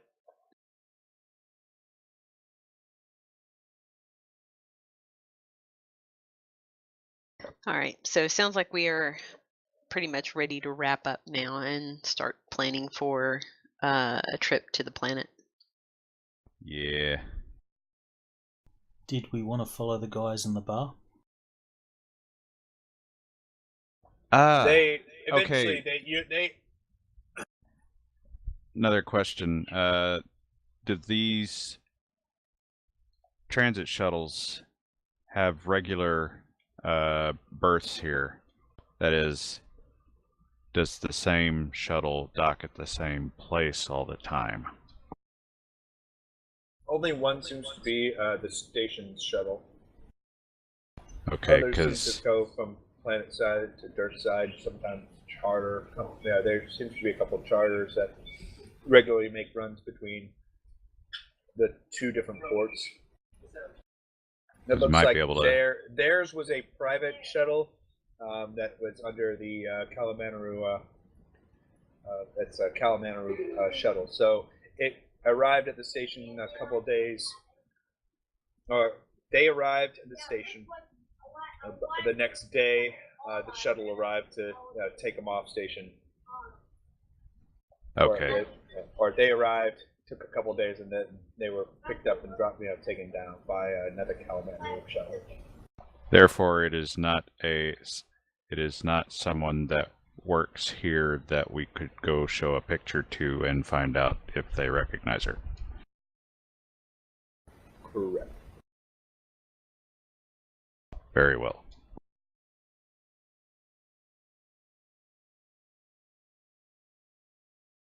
Yeah, so did we want to follow the guys in the bar?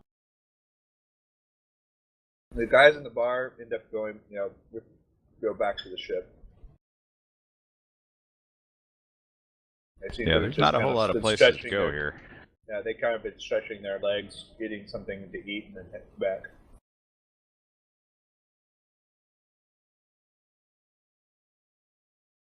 Yeah, sounds like we need to go dirt side. Yep. So we're going to end up going to the Imperial State, and then we got to figure out where they're doing their survey, quote unquote.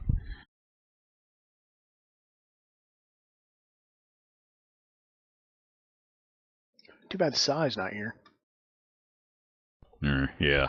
How do you know he's not? He could go espionage down at the burger side and find out exactly where it is. Oh, wait a minute.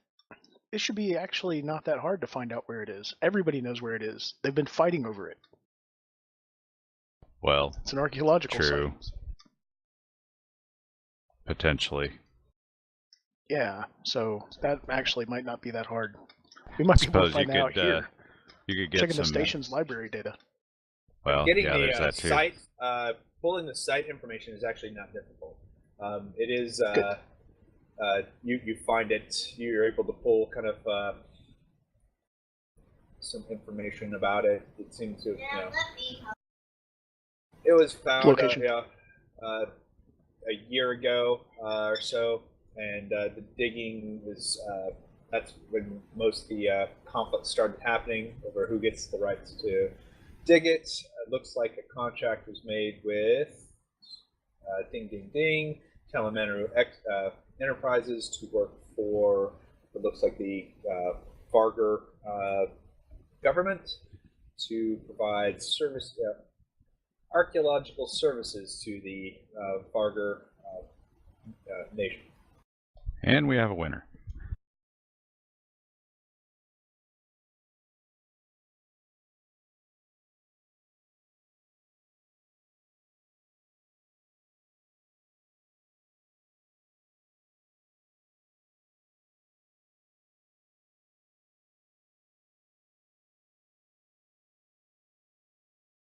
However,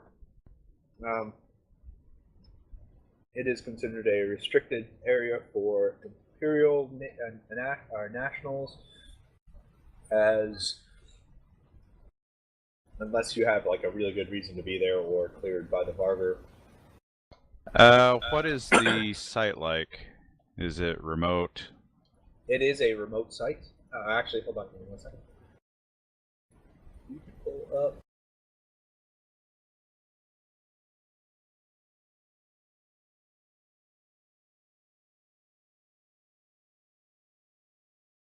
After doing some digging and with the information you were able to pull from the station, I'll just assume a little bit of it.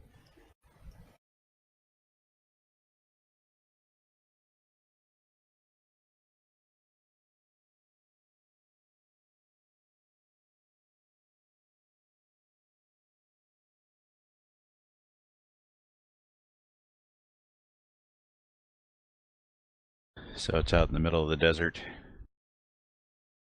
Hold on.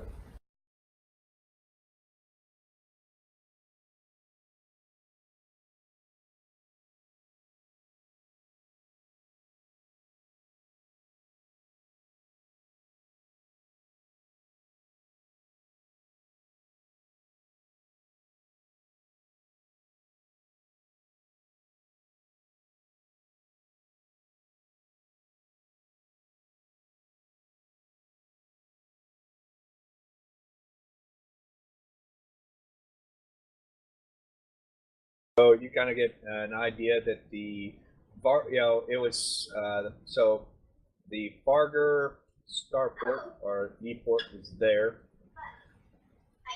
However, the flight path that the crew took dropped them there. There's a much and most of the settlement, Vargar settlements are that way. I don't have a road going to it, but the road that you see is kind of a post-archaeological find, and most of the Vargar residents are kind of in that direction where the arrow is pointing. So if you think of it as like an airport near civilization, it's just kind of outside of the city limits, that kind of thing.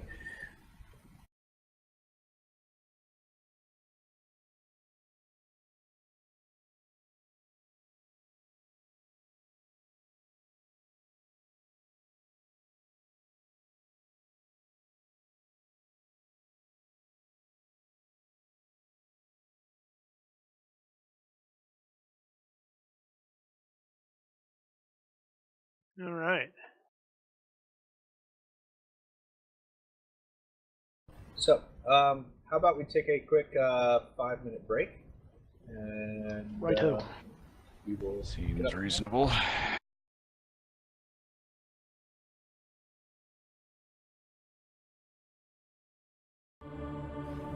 For that,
We are unpaused.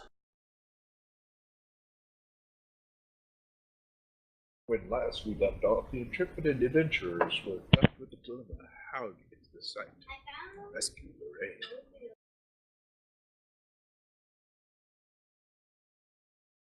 Said before, we could forge some papers, some documents. Well, what? Yeah. I mean, official documents that grant access to the site.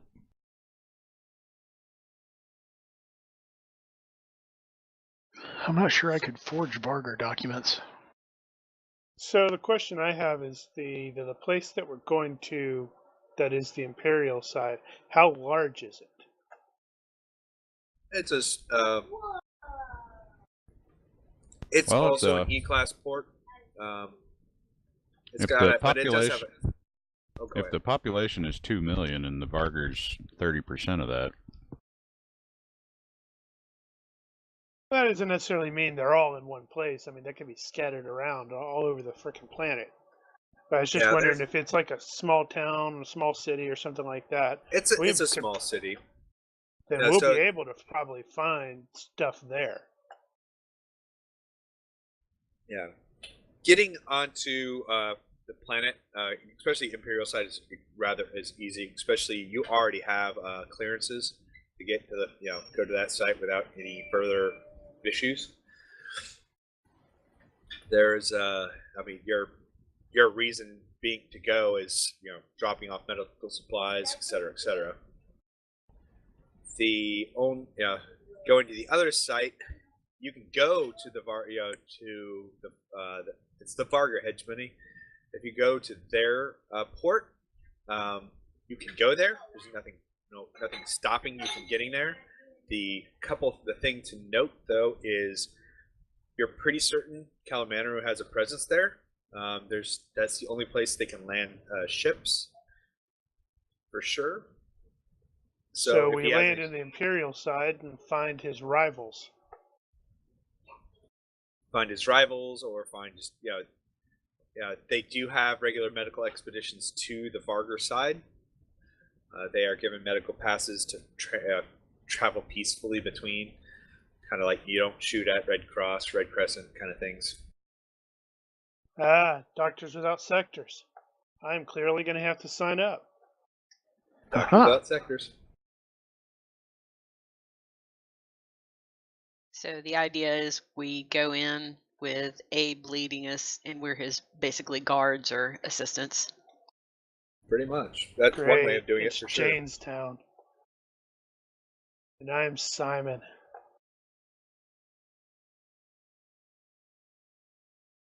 If there's a statue of Eddie in the square, we're leaving. Jane Cobb. Make it so, please. Yes, Mark. There needs to be a statue of Eddie. Oh, that would be hilarious, wouldn't it? Make it so.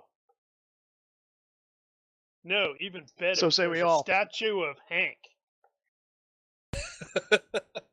Hank Cobb. And we go, what happened? He's like, I don't talk about it. And just keeps on walking. this must be what going mad feels like. All of the Imperials down here have wear the walrus mustache and berets in honor of him. All right. So the funny thing is, I've never been here. Right. Officially. That you remember. Who knows what kind of parts of your brain have been fried by your VR addiction?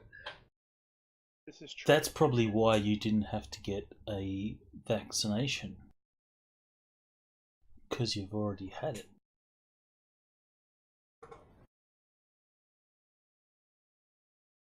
It's true. If you actually were trying to go for the most interesting man, you need to start coming up with, he wants things.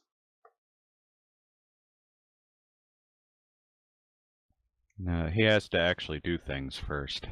He once had a bad moment just to see how it feels.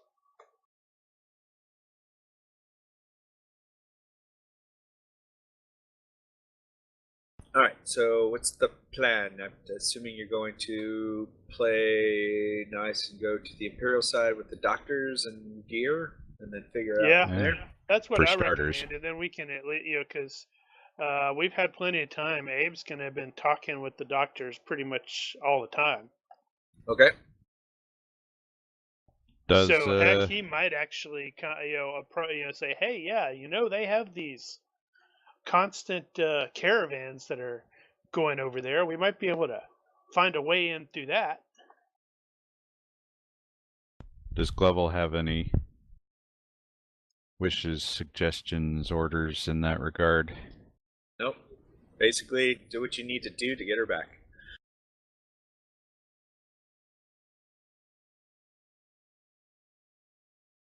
Eddie walks out and he looks strangely like Hank. Disguising myself as a doctor. Ah. Now, when we get down there, you need to activate my unluckiness and have someone call for a doctor for an emergency. Someone's in dire straits. You just apply the cortical electrodes.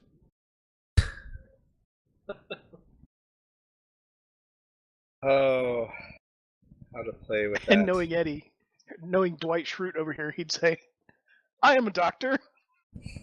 Yep. All right. And then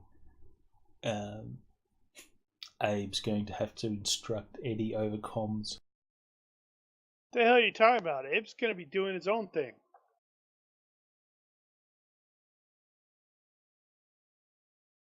He's going to go, what the hell are you wearing?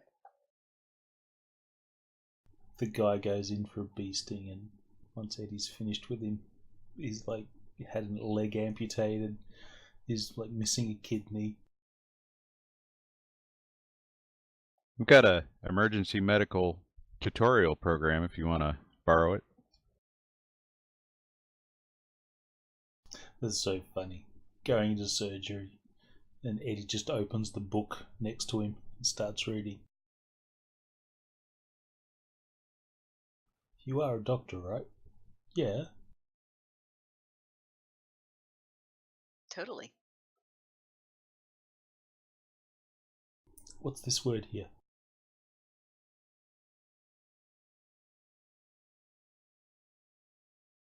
Placebo? All right. So you guys, hop the shuttle. Eris will fly. Armin will fly you guys down. Eris just happens to hang with her. So why is she flying? Maybe we want Ella to fly, or Hank. Armin will go with you. Armin and Eris will go with you, and watch the ship while you guys are out doing whatever you're doing. So they'll remain dirt side while you guys are taking care of business.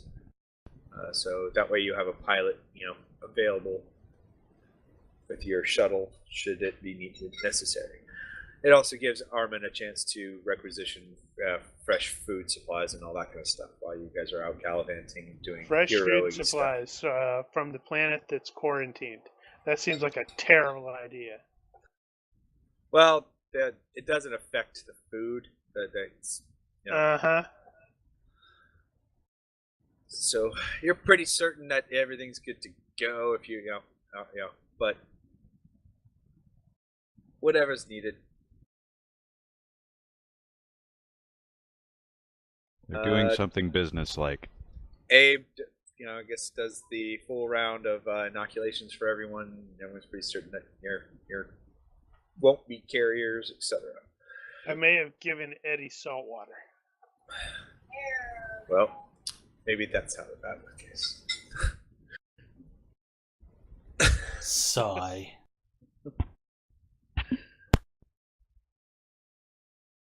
All right.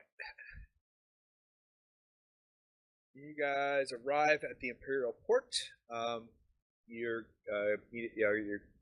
You are basically pre-announced as being a medical ship, so you're kind of given some priority landing and close to the freight area, you are met by a couple of doctors from Without Sectors, and they greet you. They they ask, I guess they ask for Hank or Ella for completing the transaction and delivery after they kind of run their, kind of open the crates, make sure everything is what is expected, and you do the money transfer. Everything goes as expected, and you guys are now kind of sitting.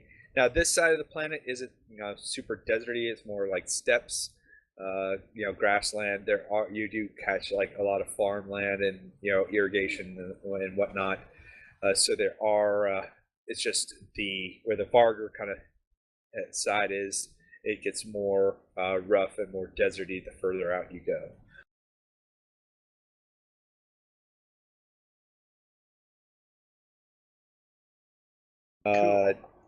So you find that they are planning to head out to the primary Vargar settlement and city, or the primary Vargar city, sorry, which you also recognize as the city that's right near the E-port. Right. Well, need to find a way to get in on that.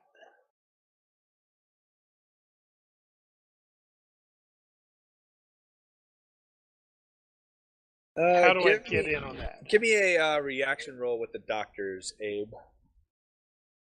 So noted. Hold on. Go ahead and throw it in the box too. You might be able to doctors. They are doctors. They recognize all that kind of stuff. So all those kinds of reaction stuff will work. Yeah, I was gonna say they might actually benefit from the talent. Yep, you will get talent benefits. They've hung out with you for at least a week, or nearly so. I think it was like 6 days, 5 days, or something like that. You guys end up. They are definitely. You're pretty certain if you ask, they probably would be more than willing to take you. Take you along. And I shall ask. And they say, "Well, sure, we could always use an extra hand out in the field. We'll have to get your friends credentialed at least as." He kind of thinks about it for a moment. Bodyguards, porters, cargo. Porters. And just give me a minute for here. Let's see. I'll point to Ella, say nurse. Point to Hank as bodyguard. Point as Eddie as. He looks like a doctor. He does not look like a doctor.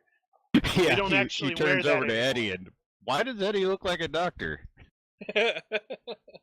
He's got Ellen nurse, Hank bodyguard, Eddie comedy relief, and Buck will need somebody to fix stuff. Medical copy. So you're saying medical systems technician, medical technician. Absolutely. So they take a few moments. They take you over.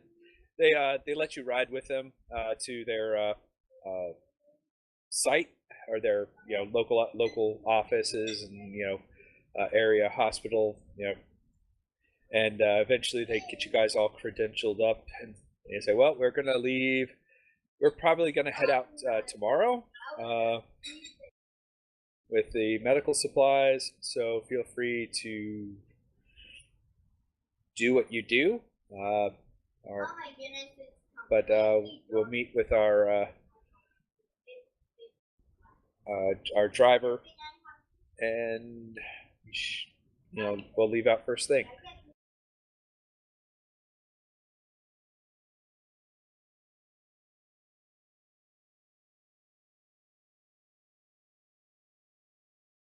Great. So you guys have an evening to do with whatever you want, if you so choose. Or we can just hit the fast forward.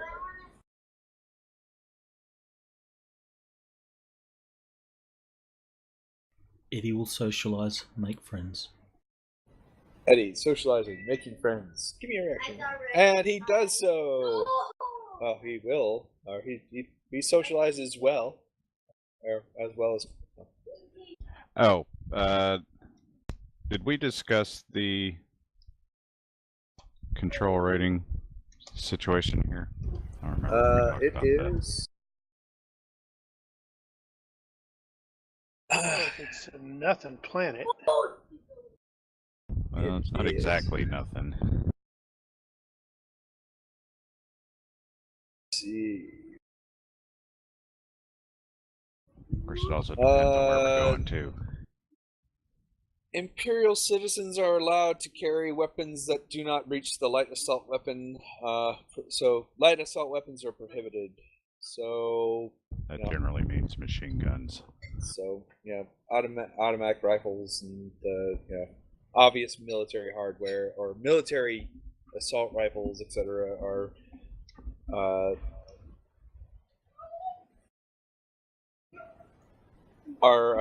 frowned on for open There it carry. is.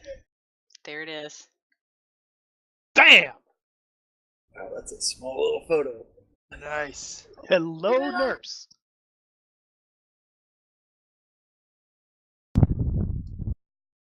Was that the traveler description of the control rating? I have law level as law level 4. Moderate law, light assault weapons prohibited. I don't know how to do the translation there. Yeah, is that the traveler version? I don't know what you mean. Are you looking at traveler? What are you looking at? What are you reading? I'm using in that case. I'm using the or whatever. I think it's Look on the right, GCR2. Yeah, so GCR2. Okay. Oh yeah, GCR2. No machine guns. No machine guns. So you can no open carry of assault rifles if you pack them in No, crates. assault rifles are fine. It's just not machine guns. Oh, okay. Well, there you go. Okay, well, might get some use out of my new we're geared up.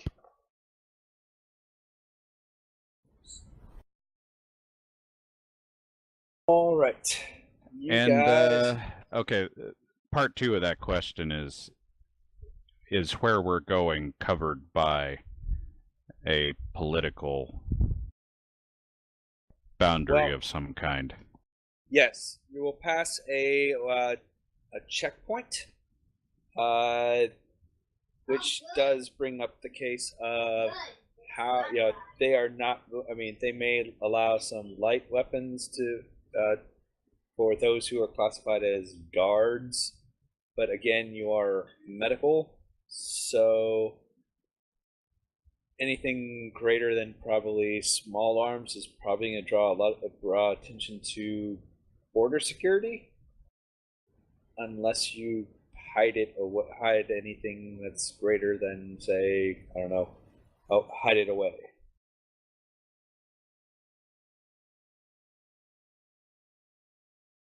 You can likely smuggle it if necessary. What is going to be a problem? Maybe we should start there. Okay. Well, think of it this way. You're a medical team. If you have anything that's probably anything more than heavy pistols or anything like that, they're probably going to wonder why that medical team needs anything more than that. Especially since you're supposed to be going to site, between 2 sites without any kind of stops, and you... Now, there has been fighting over this area, has there not? Yes, but remember, you're also kind of using the banner of medical. So no one tends to attack the medical teams that move back and forth. They're kind of given that the Vargar don't attack them generally, or they do not attack unless provoked. But it would look more. They understand the tension. So border guards would understand the tension between the current Vargar and the Imperium, the Vargar hegemony and the Imperium. So right now, going through, they would get it. It's like, we get it. You know, you don't like us, we don't like you, but you guys are doing some good for us. We'll let you get. We'll kind of turn a blind eye for you to protect yourselves. But if you bring in heavy weapons, then they kind of, are you guys here to just be? Are you guys spies? Are you trying to get to our dig site? Are you trying to, are you insurgents, et cetera, et cetera? So. Okay, I will bring the all of the above. Yeah, you could, by all means. Nothing's stopping you guys from being spies. No, it's like, bring the long arms, just secure them in cases. Hank is going to bring his rifle, and it is going to be in the case. Bam. Buck will follow suit. They'll just tuck those away, and they're just there. All right, so I'm going to require a smuggling roll for those. We're not hiding them. Eddie. Oh, you're not hiding them. Again, you open weapons like that will draw Vargar. It's not open. It's in a case. It's in a. Yeah, we're still not a weapon. That's okay. You're taking weapons over to the Vargar side. Then Eddie, we need to hide them. You're medical people. You're taking assault rifles. One guy is taking a rifle. So that one guy might get peeled away and treated like a spy, insurgent, etc. All that. Since Eddie has a statue here, and then you might cause an incident with the medical guys getting banned from ever going there. It's fixed since Eddie has a statue here. And that's all I asked. What's going on? And he goes, "Yeah, we should cover this up." Yeah, we should hide. So it covers it up. Yeah, and that's all I was needing. Eddie will smuggle. He will take a little extra time to make it look convincing. Perfect. That's all I needed. That's all I was asking for, is a smuggling roll. Well, I don't want to give you a smuggling roll if we're not going to smuggle something. Well, but you would need to smuggle it. That's what we hadn't fully established that. That's what I was trying to get to. You would have to. Your explanation hadn't fully established that as yet. Now it has. Okay. Again, I get it. I know things you don't. So it's the curse and blessing of being the GM. Okay, so you can meet up with the medical team, and you are introduced to this gentleman. He introduces himself. Well, you're introduced to, and he introduces himself as Darren Bayard.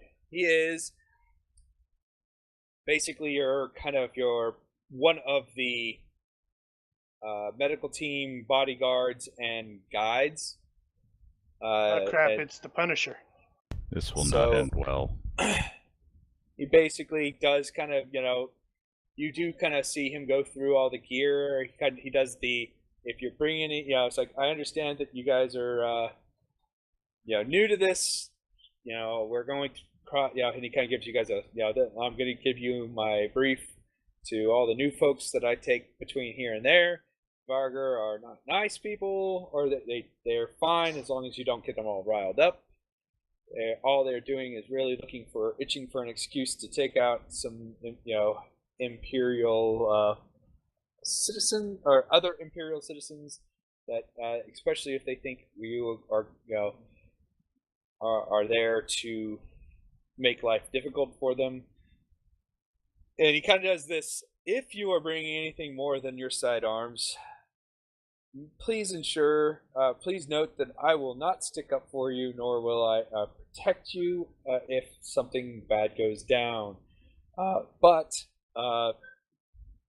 And if you are, please ensure that if I can find it, they will find it they're just as likely to find it. So I just want to put that warning out there.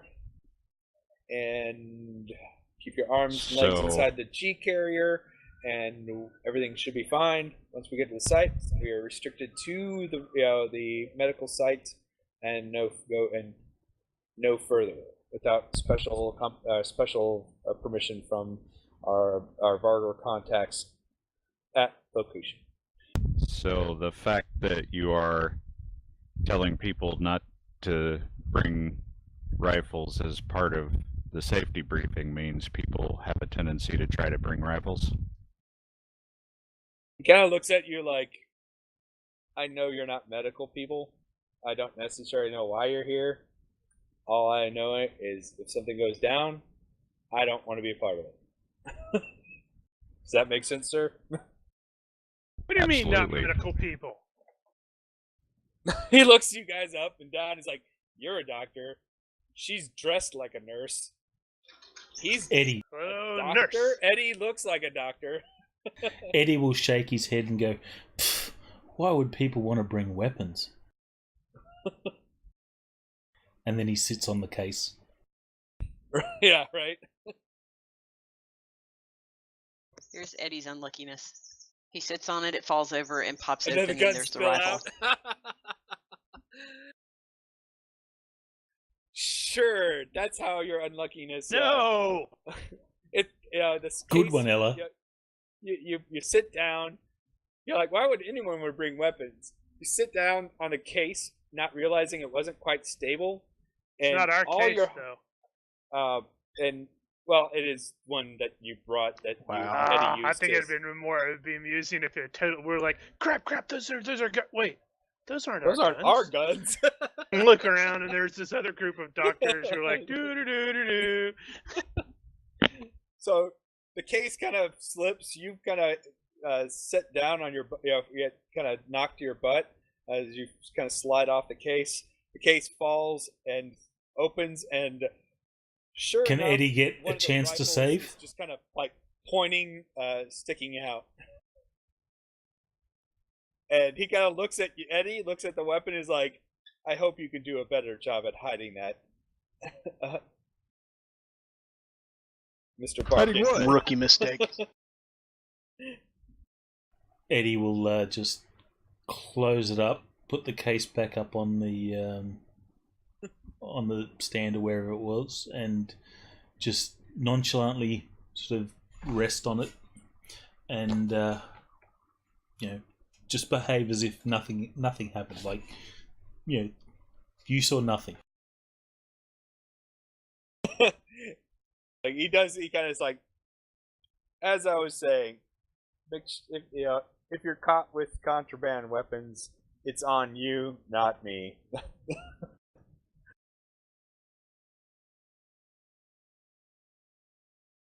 But eventually, you guys kind of get shown your seats. Your case, when it's uploaded, has a distinctly marked as your team's gear, more so than it seemed to be necessary.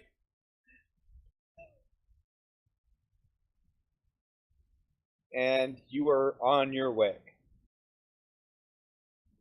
Where are we on our way to exactly?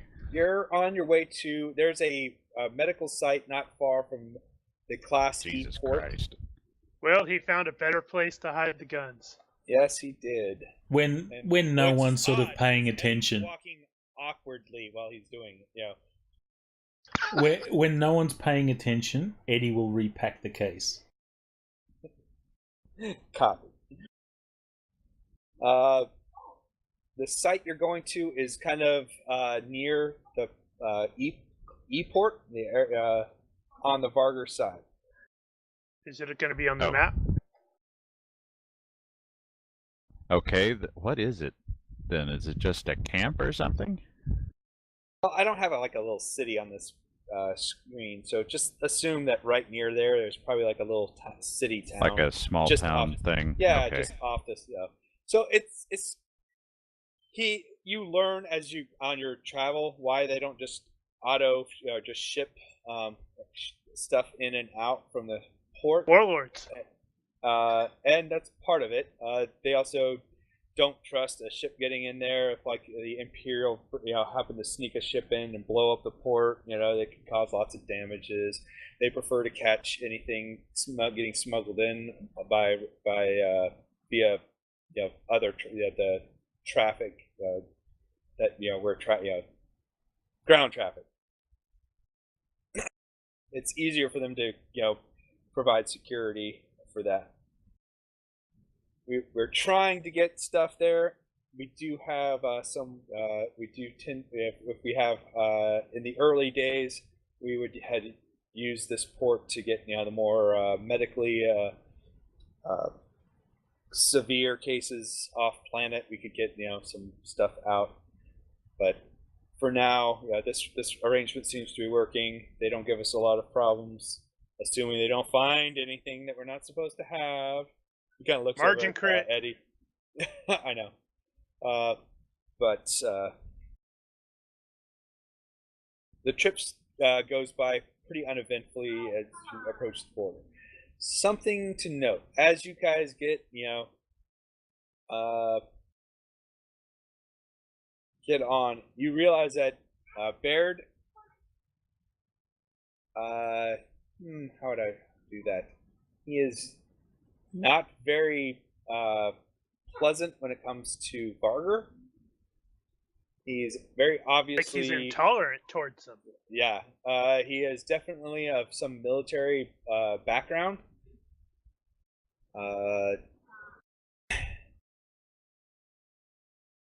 I'm just gonna try something here. And where the hell is that?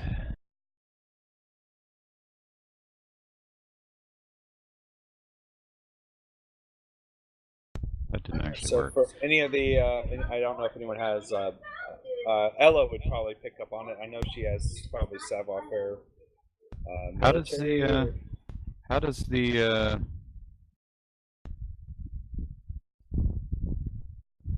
how do you do a skill against a different attribute on there? Drag it up to the attributes up the top.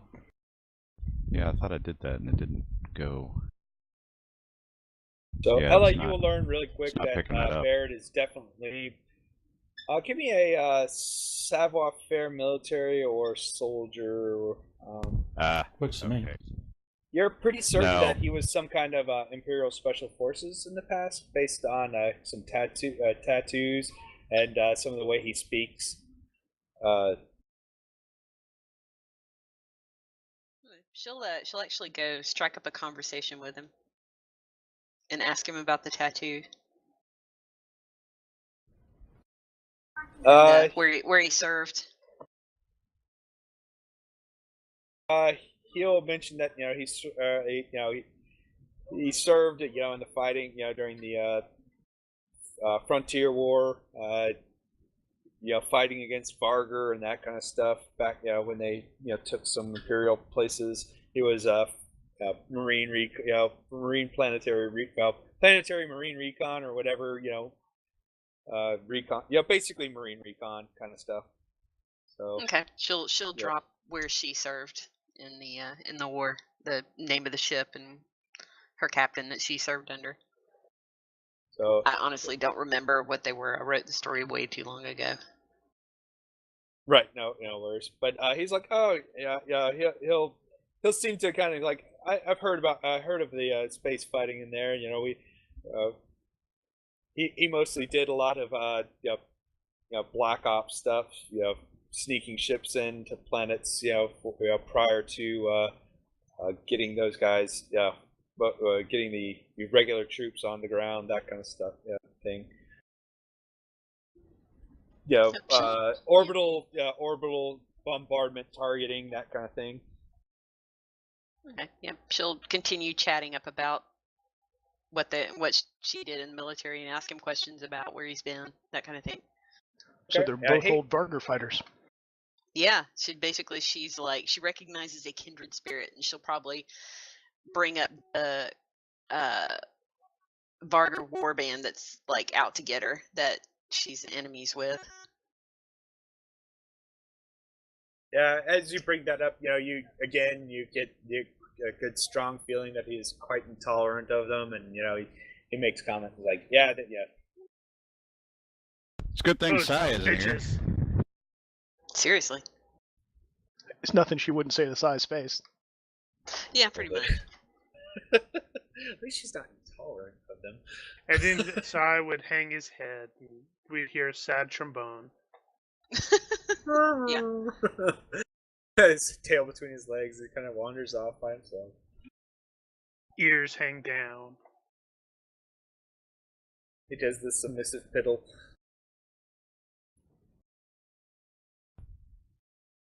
All right.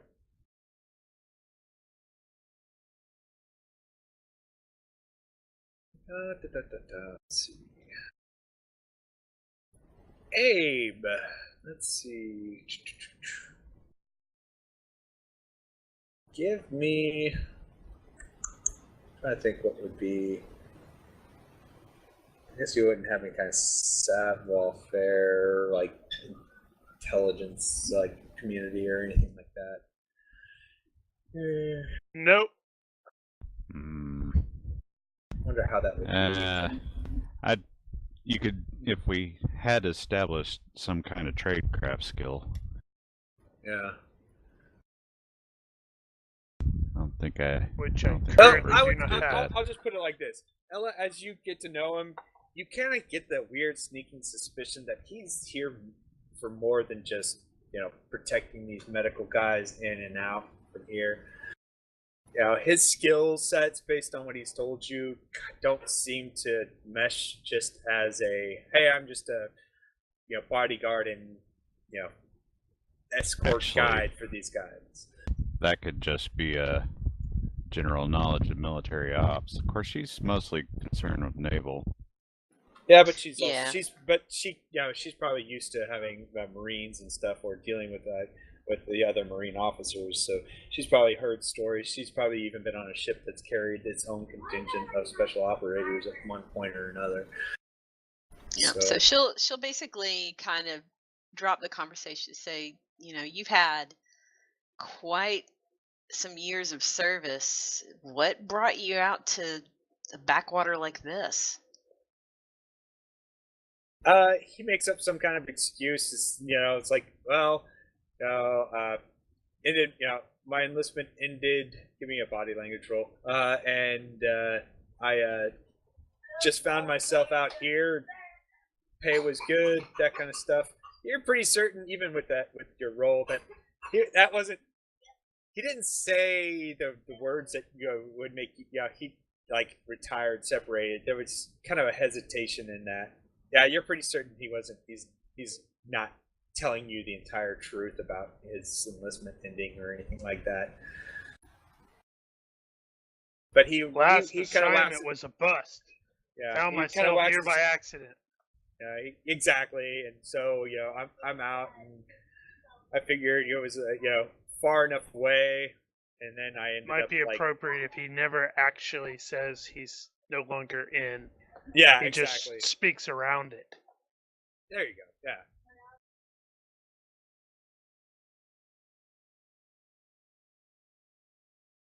All right. Well, she won't let the conversation die. She'll just kind of be like, "Oh, okay, well," and then she'll talk about her own, reasons that she's here and not in the military anymore. That she couldn't really go anywhere in her career, and wanted to be more.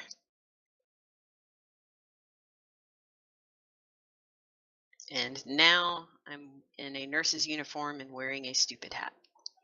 Do you mention she'll just kind of say that kind of like as an aside under her breath, like looking at the camera, like, fourth wall break. Yeah. Looking right at Abe, who's grinning. So you feel the conversation kind of shift to back, to you, like, why are you here, kind of thing. You kind of what brings you guys out here? What obviously, well, that guy over there is a doctor. He's dressed like a doctor. You're not a nurse, obviously. What does bring you guys out here? Yeah. Now comes the big thing where she decides: do I tell him the truth or Oh, do she's I not going to tell him the truth. No, based on his reaction earlier, not really telling her the truth, she's going to return talk the favor. around it. She'll totally kind of do the same thing. Yeah, she's not being completely honest. This is, we're doing the,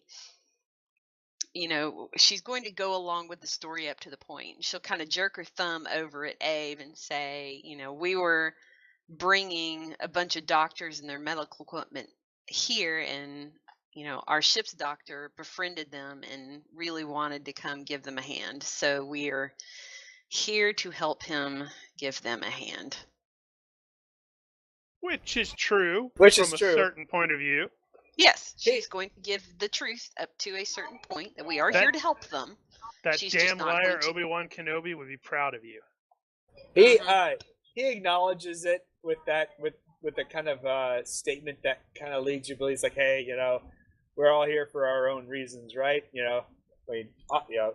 Acknowledging that you've spoken truth, but he also, with kind of that lead in that I know you're hiding something, but I'm willing to let it go unless it puts me in danger, kind of thing.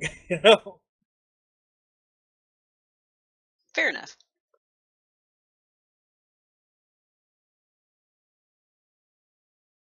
For what it's worth, I don't want the Punisher to be my enemy. Yeah, pretty much. We probably should sort of work out what we're going to do after we arrive, because we haven't.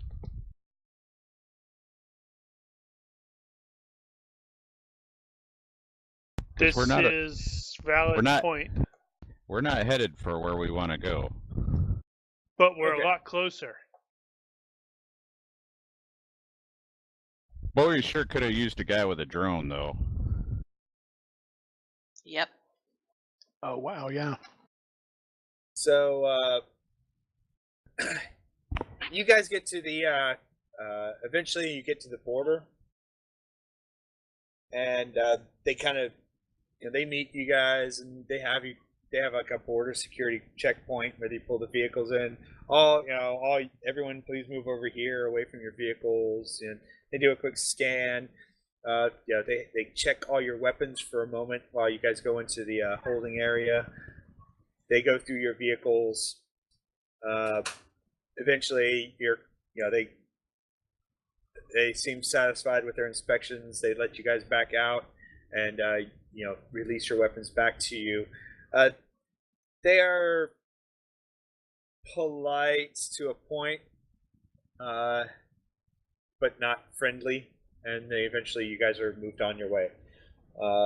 You're pretty certain they found nothing.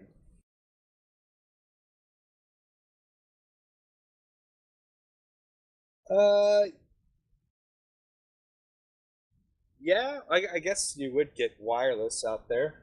I guess the station or the planet would have some kind of a satellite wireless networking capability. Yeah, well, it's GURPS TL8 listed on ITSIG, which is 3rd edition, which means 9 for 4th edition.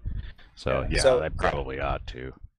Yeah, so they probably, especially like the towns and whatnot. I mean, maybe if you're in high desert, they may not have a spot beam, but anywhere that civilization is, or planned civilization, they would probably throw a spot beam down, that kind of thing.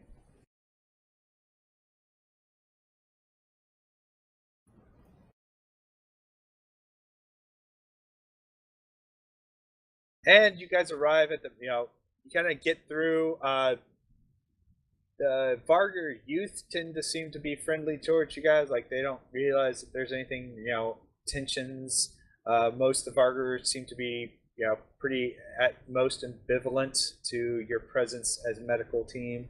You guys get your the medical compound, and it is guarded. You kind of get the feeling that the compound guards are more to keep you guys in than to keep anyone out, kind of thing. But but it seems pretty pleasant. You are eventually shown off to your barracks and such. Yeah, Hank, over the last year or so, has finally gotten his point in Vargar cultural familiarity and broken language.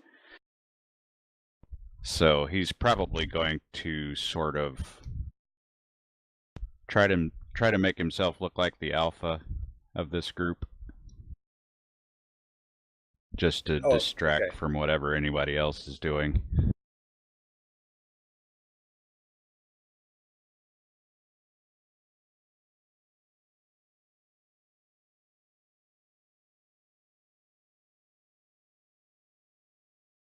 Sorry, I'm just doing some real quick. You would have time on the trip to give us some pointers for how to make that work too. Like if I look at you, look away.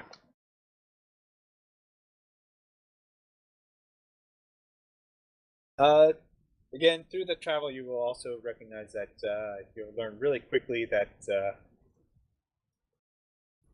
Darren is also very familiar with the lay of the land around here. He'll talk a little bit about, the area and all that, and just try and keep conversation through the kind of boring drive and travel. And he has no problems talking to anyone that does talk to him. Some of the doctors, fall asleep. It's basically like a long drive. Yeah, actually, once we get to the site, if we start doing doctor and stuff, I'm gonna chat up Darren about that specifically, the lay of the land and what's over there. He'll be give me a reaction roll. Anything that you may have been able to portray, and anything that you may have been able to portray in about a 7 to 8 hour trip about yourself that might be appropriate. I'll also give you. I don't see any talents or anything I could do there, but he does have. I could maybe go with if I had it. I don't have it. Never mind. Unless you want to use soldier for that. Yeah, you can use soldier. If you want to throw a soldier roll. I'll use soldier, since I don't get to use it all that much. Oh yeah. He'll recognize right. I won't give you any penalties for it. You just won't gain any bonuses.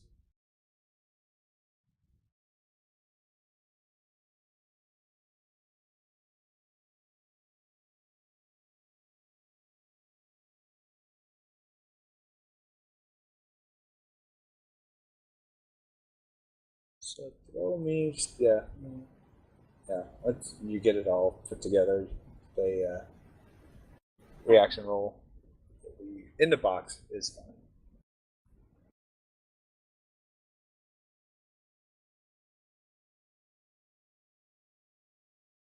fine. He mentions that most of the he'll kind of relate a little bit of what you already know, that a lot of the tensions that are going on tend to have to be with what's going on the other kind of side of the strip. About a year or so back, an archaeological site was found. However, and tensions flared up when there was basically turf dispute over who has the rights to it first and whatnot. Imperial tried to start, etc. And then some initial skirmishes broke out. Things got a little heated and bloody for a moment, and then the Imperials were kind of forced to move back as they don't have the military support here as they would have hoped, especially against a bunch of screaming Vargar. Vargar are way more aggressive than the Imperial presence on the planet. The powers that be are more passive. They want to try and get to it. They've tried sneaking things in. It's only made things worse. So they've kind of made this kind of area no-go zone. However, with them still trying to clean up the Corfu Claw issues, the Vargar are still willing to do their part to try and eradicate it. He does mention that recently, within the last few months, a lot of digging activity has occurred over there, and it looks to be precipitated by some third-party contractor. Hank will work in the Kalamanaru. He will acknowledge that that is in fact the contractor that is the third party. He doesn't volunteer that information, but having Bank mention it, he does acknowledge that that is true. Kalamanaru made some kind of backdoor deals with these guys, and he's been providing them, as Kalamanaru would put it, or as we would understand it, the expertise. And the Vargar have been providing the majority of the labor and whatnot. Obviously, the Vargar have their, have a presence, and by presence, you kind of get the feel of paramilitary presence in the area over there, mostly to keep any kind of Imperial folks out, or keep people that might be too interested away, kind of thing.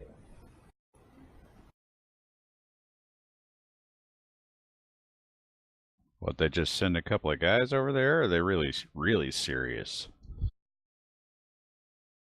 Like, what do you mean? Like, they can get pretty serious. They're of the kind of, if you're not meant to be here, you would have come through one of their checkpoints, so they tend to shoot first anyone that is try to hinting at numbers here. Yeah. Oh, how many their numbers? Like, did they just send a handful of guys over there, or are they really serious about it? Oh, they're really serious about it. Like the dig site, you're probably talking in like the hundreds of folks, of laborers digging and whatnot. Nothing seemed, he kind of looks at you for a moment. He's like, nothing of major interest seems to have come from their digging, but they, he pauses, but they don't seem to have found anything that, or whatever if they're looking for something specific, they've been rather thorough, and whatever it is, they haven't found it.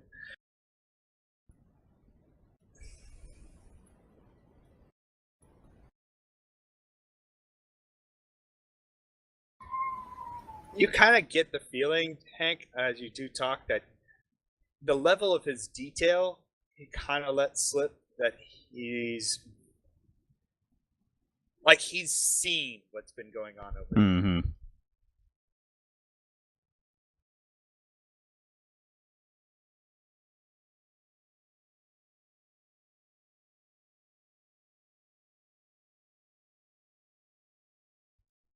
Eddie, are you still dressed up as a doctor?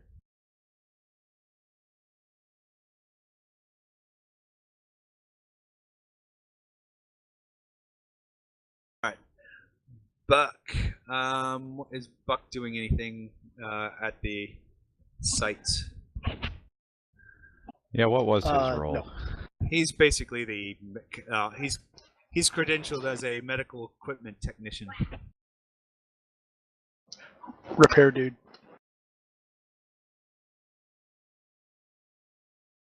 Eddie's credentialed as a porter, kind of, a cargo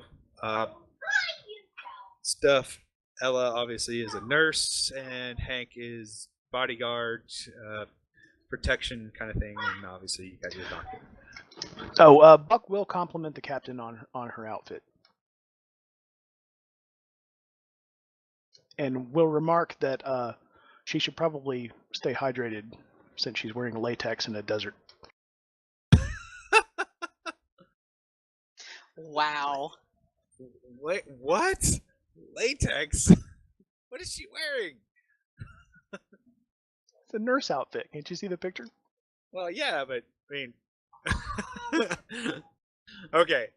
Buck's dreaming again. Just don't mind him. Gotcha. I see. At least you guys don't pass like gross whispers between you two in game. Only to annoy you. Buck has his own augmented reality system. That would be funny. All right.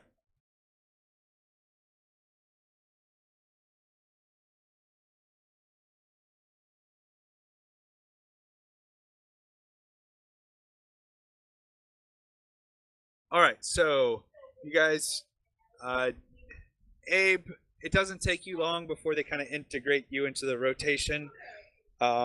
Just as you would expect, you're kind of, they do kind of ask you, are you, familiar with Varger, anatomy, that kind of stuff. Absolutely. Yeah, they would have, as they know, they realize that you are.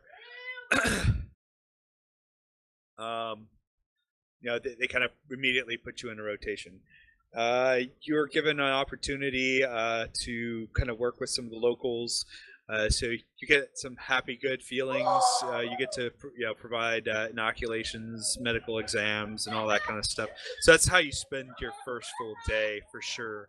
For the rest of you guys, it's kind of dull. There's not a lot for you guys to do inside the camp. You kind of find with the Varga you guys do get a chance to interact with that for the most part the Varga people don't seem to be comfortable with the ongoing conflict. Most of them are very pleased with the medical teams that do come in. You get all of you through conversations or whatnot. You get the feeling that it's some part of the Varger clan hierarchy, hegemony hierarchy, some splinter group that's in current lead that has kind of pushed all this kind of hostility to the point it is. Most of the Varger don't seem to really give a care about the dig sites or anything like that. Well, it's not like they're going to get anything out of it. So most are just content to just live their lives as Varger do and get on with it.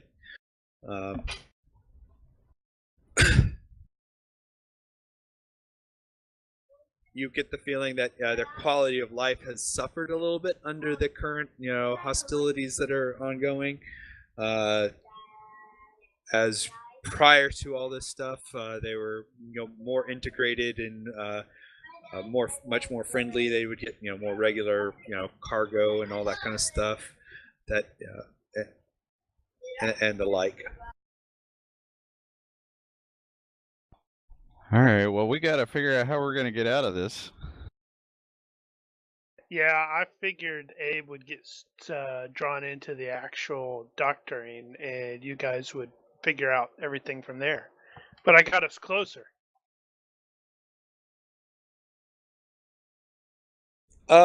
You actually, you guys do from your site and vantage point, you can see the strip, the starport or the dirt side, or the port from there. And there are of the what look like 3 fixed pads, the landing pads. 2 seem to be currently hosting cargo ships. Both look like they have Kalamanaru colors, and a third is got a what looks like a Varger Corsair ship parked there. It does, yeah. Although not a straight up Corsair, it's more of a, well, it's definitely a Varger ship. It's not. It looks more, neutral. I don't know. Basically, it doesn't look like a merchant ship rather than a raider. Yeah. It doesn't look like a raider. As why would the Imperial starport allow a raider to just come in under its own? Well, they might. Who knows? Well, I've always kind of wondered how that kind of stuff works. I mean, can just the barger, that squawking saying, "Hey, yep, I'm a raider, but don't shoot at me," would they be allowed to just kind of enter and pass through stations if they agreed not to shoot at people? Why not? Okay, so it's a barger raider. It's a raiding ship. How far away from the strip are we? As the crow flies, each hex is about 200 meters. Well, the map is about 1 kilometer wide.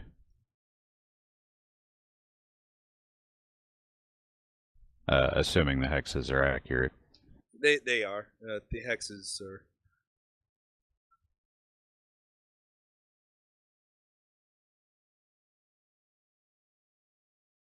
So.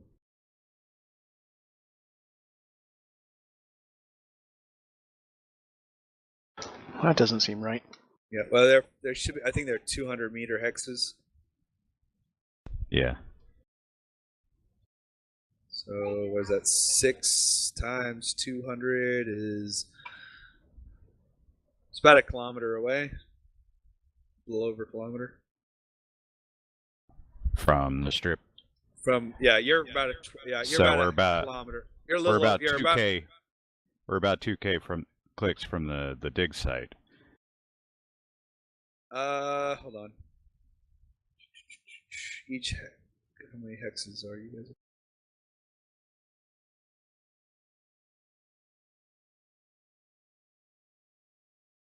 From the nearest camp, you're 28 hexes? Or from the nearest dig site, you're 28 hexes? You can set the scale. No, the arrows you draw will. Oh. I thought you could. That feature hasn't been added to the new rules. Yeah, you're 500 kilometers. You're 5 kilometers, 5.6 kilometers from the first dig site. That first 28 camp, hexes. Yeah, you're 28 hexes. Double it and add 2 zeros. I said 6.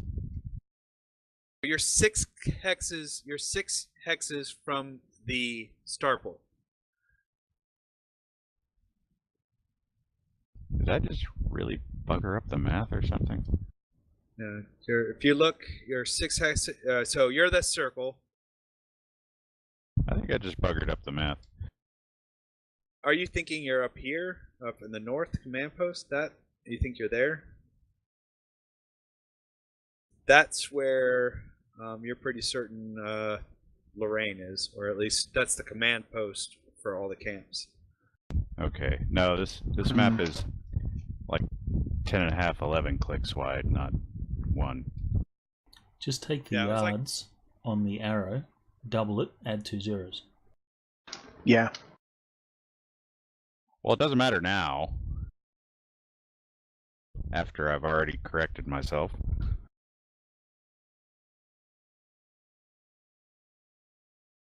Okay, so we're about 5.5 clicks away from camp the nearest dig site, which means, depending on intervening terrain, it is possible we could see it from here.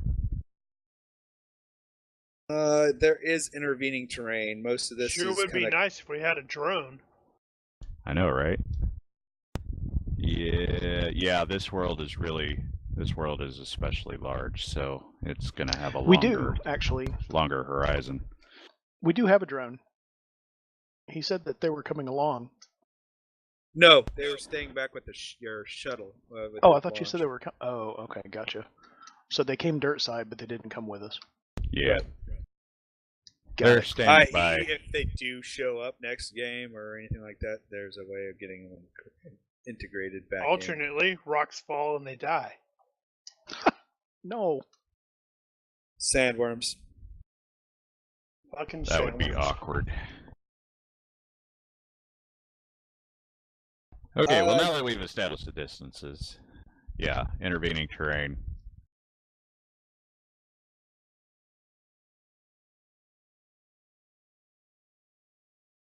Alas.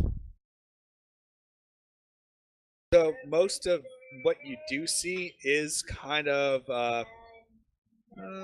you can see what looks like some of the ruin areas. In fact, you do see anything that's marked Spire. You can see those. I'll be sure to point those out and zoom in and have. They look up some kind of strange alien design, but definitely of humanoid use.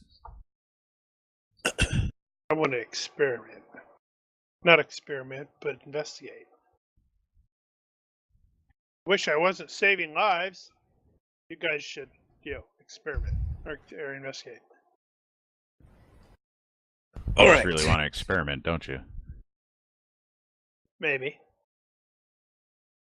I can rebuild these dogmen faster, stronger, better than before.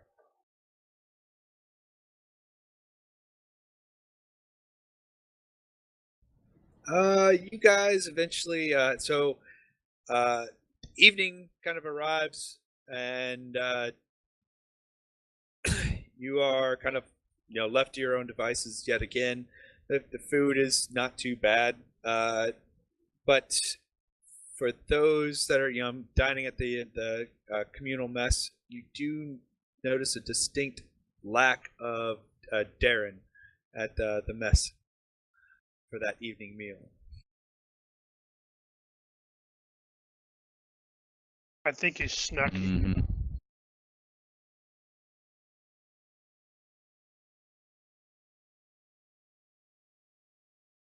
Anything going on in the evening time for you guys? So do we want to sneak over there? Well, we're not going to be able to see it otherwise, so we're going to have to. Are you guys doing anything that evening? The first full evening you guys are there? That's what we're trying to decide. How long were the doctors planning on being out here? They plan on being out here for quite a while. Abe is kind of given a free pass to come and go. You just need to coordinate with Darren for when you guys plan to travel back. He's kind of your ride kind of thing. That's almost true. So we don't necessarily need to break off right now.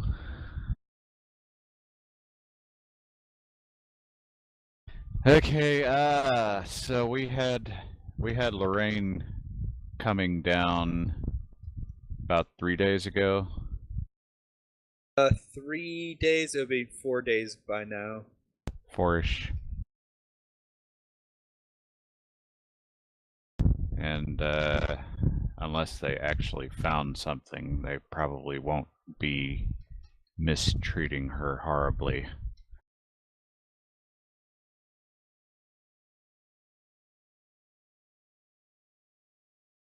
So now what? I guess at some point we're going to have to go off to the side and actually discuss business. Yeah. Here's a question that I forgot to ask when we were looking at the video from the station. What did her physical condition look like? Did she look healthy? You lost there's some definitely pixelation. She didn't seem to be crouching, or Abe can basically tell you based on what little, as grainy as the picture was, she's not slouching like she's injured or anything like that. You can't really tell yet. Her expression seemed neutral at best, but she didn't seem bound. But then again, anyone being bound and walk through a station would definitely draw some attention. But she also was being very much escorted by Terran. Okay. I don't think we have to worry about them like torturing her or anything like that.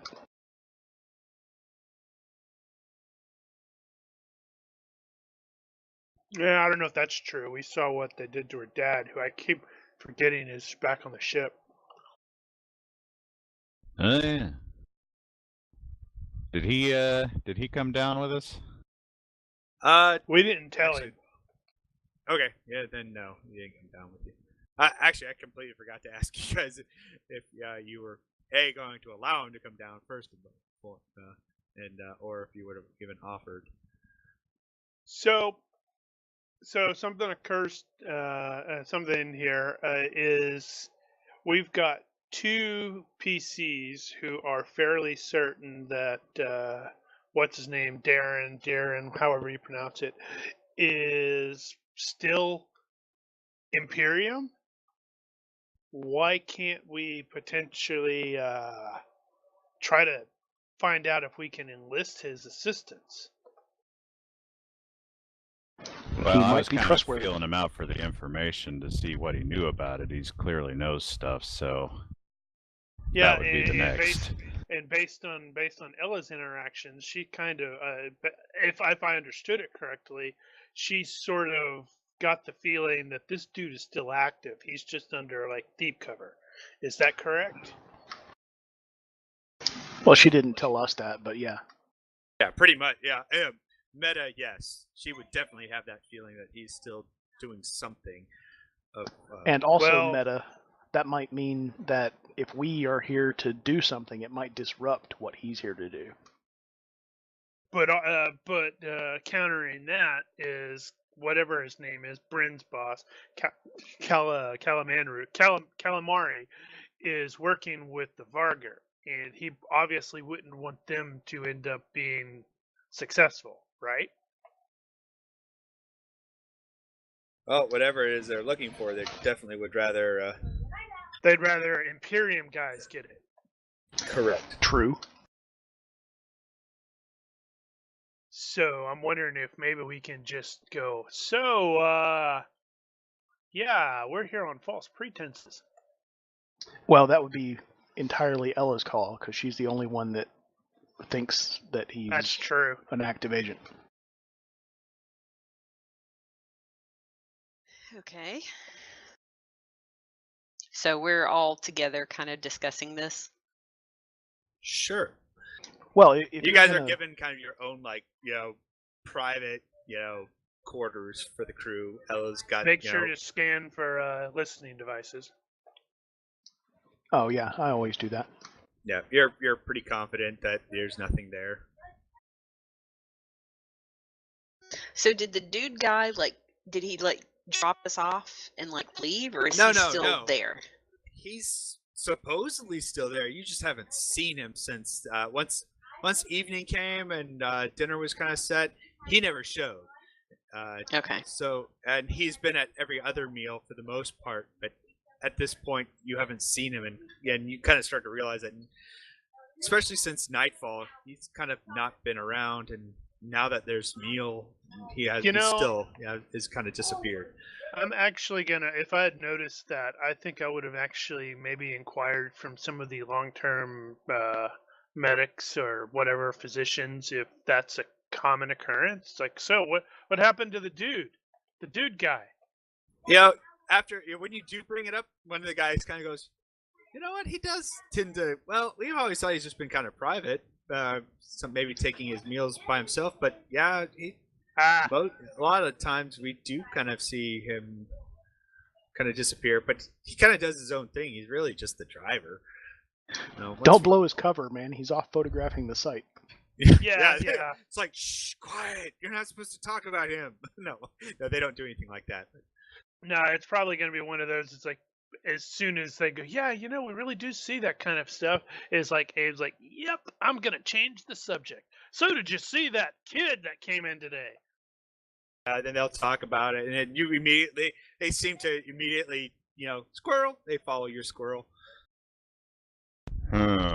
So, thinking that through, if he is Imperial Spec Ops and they're here to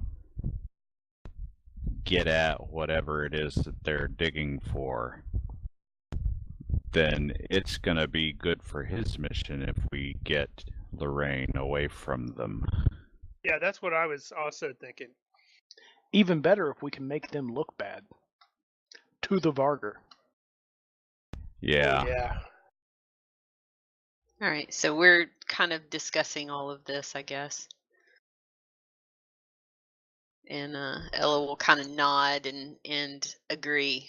Say, okay. So I think what I'm hearing is that it's time for us to maybe come clean with our friend. Your friend. We could have a scene where, we keep tabs on him, shadow him for a bit, and once he starts heading off out of the camp on his mission, one of us intercept him and sort of, walk out of the shadows and go. That's probably a bad idea. Going somewhere? He might kill us. This is the kind of guy that if you shadow him, you're not found again. Yeah, No, the way that's gonna go is you're gonna shadow him, you're gonna lose him, and then he's gonna come out of the shadow with a gun. That's assuming that he notices you shadow. And then someone digs you up in the desert. I was thinking more along the lines of the what is it from The Professional? You're gonna be standing there in the shadows, and this knife's gonna come out of nowhere from behind you, and then just this head.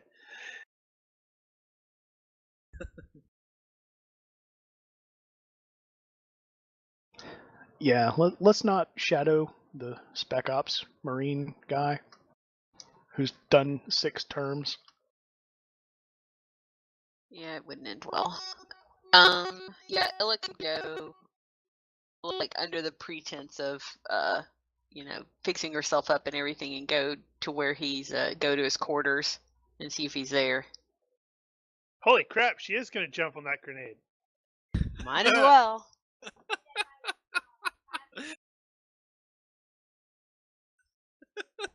She's already taken one for the team before. Now Eddie's surprised. Now Eddie's going, damn, I wish I'd worn a nurse's uniform. Oh man. Well, if she takes hers off. Okay, so wow. So how's Ella playing this one again? Exactly. So you get to where his quarters are. He has his own private. I'm assuming you knock. Or... Oh yeah.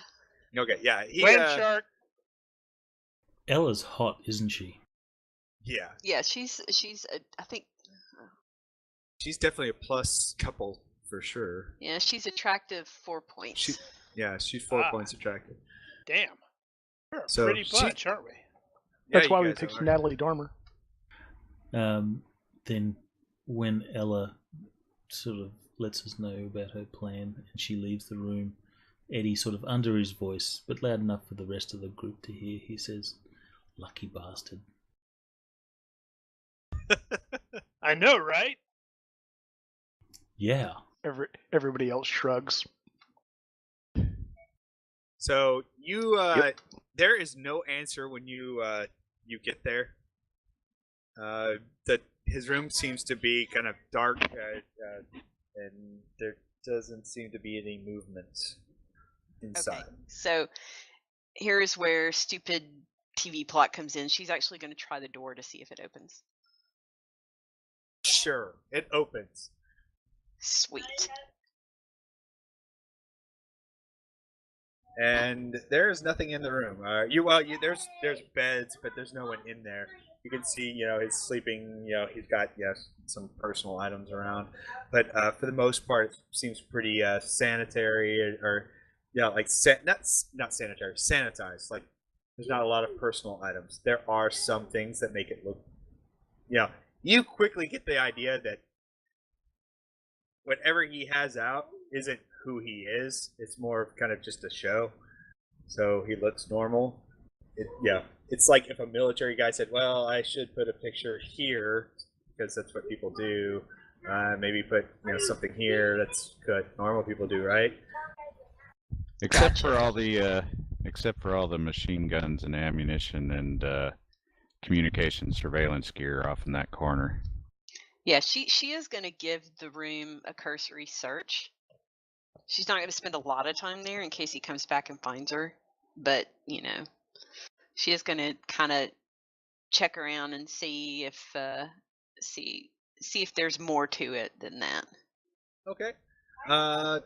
Give me a search roll.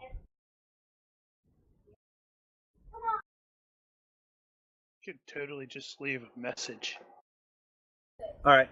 You kind of dig around and just somewhere as you're kind of like, all right, well, you kind of your boot hits like something kind of under his bed where you didn't think there was something initially. Oh crap! There's a body there. And you look down, and there's kind of like this. What looks like one of the boards is kind of lifted up, like you hit something and it kind of cause one of these like little slats to kind of pop up. Okay, she's nosy. She will squat down and check it out. Oh right, so, she is nosy. I forgot about that.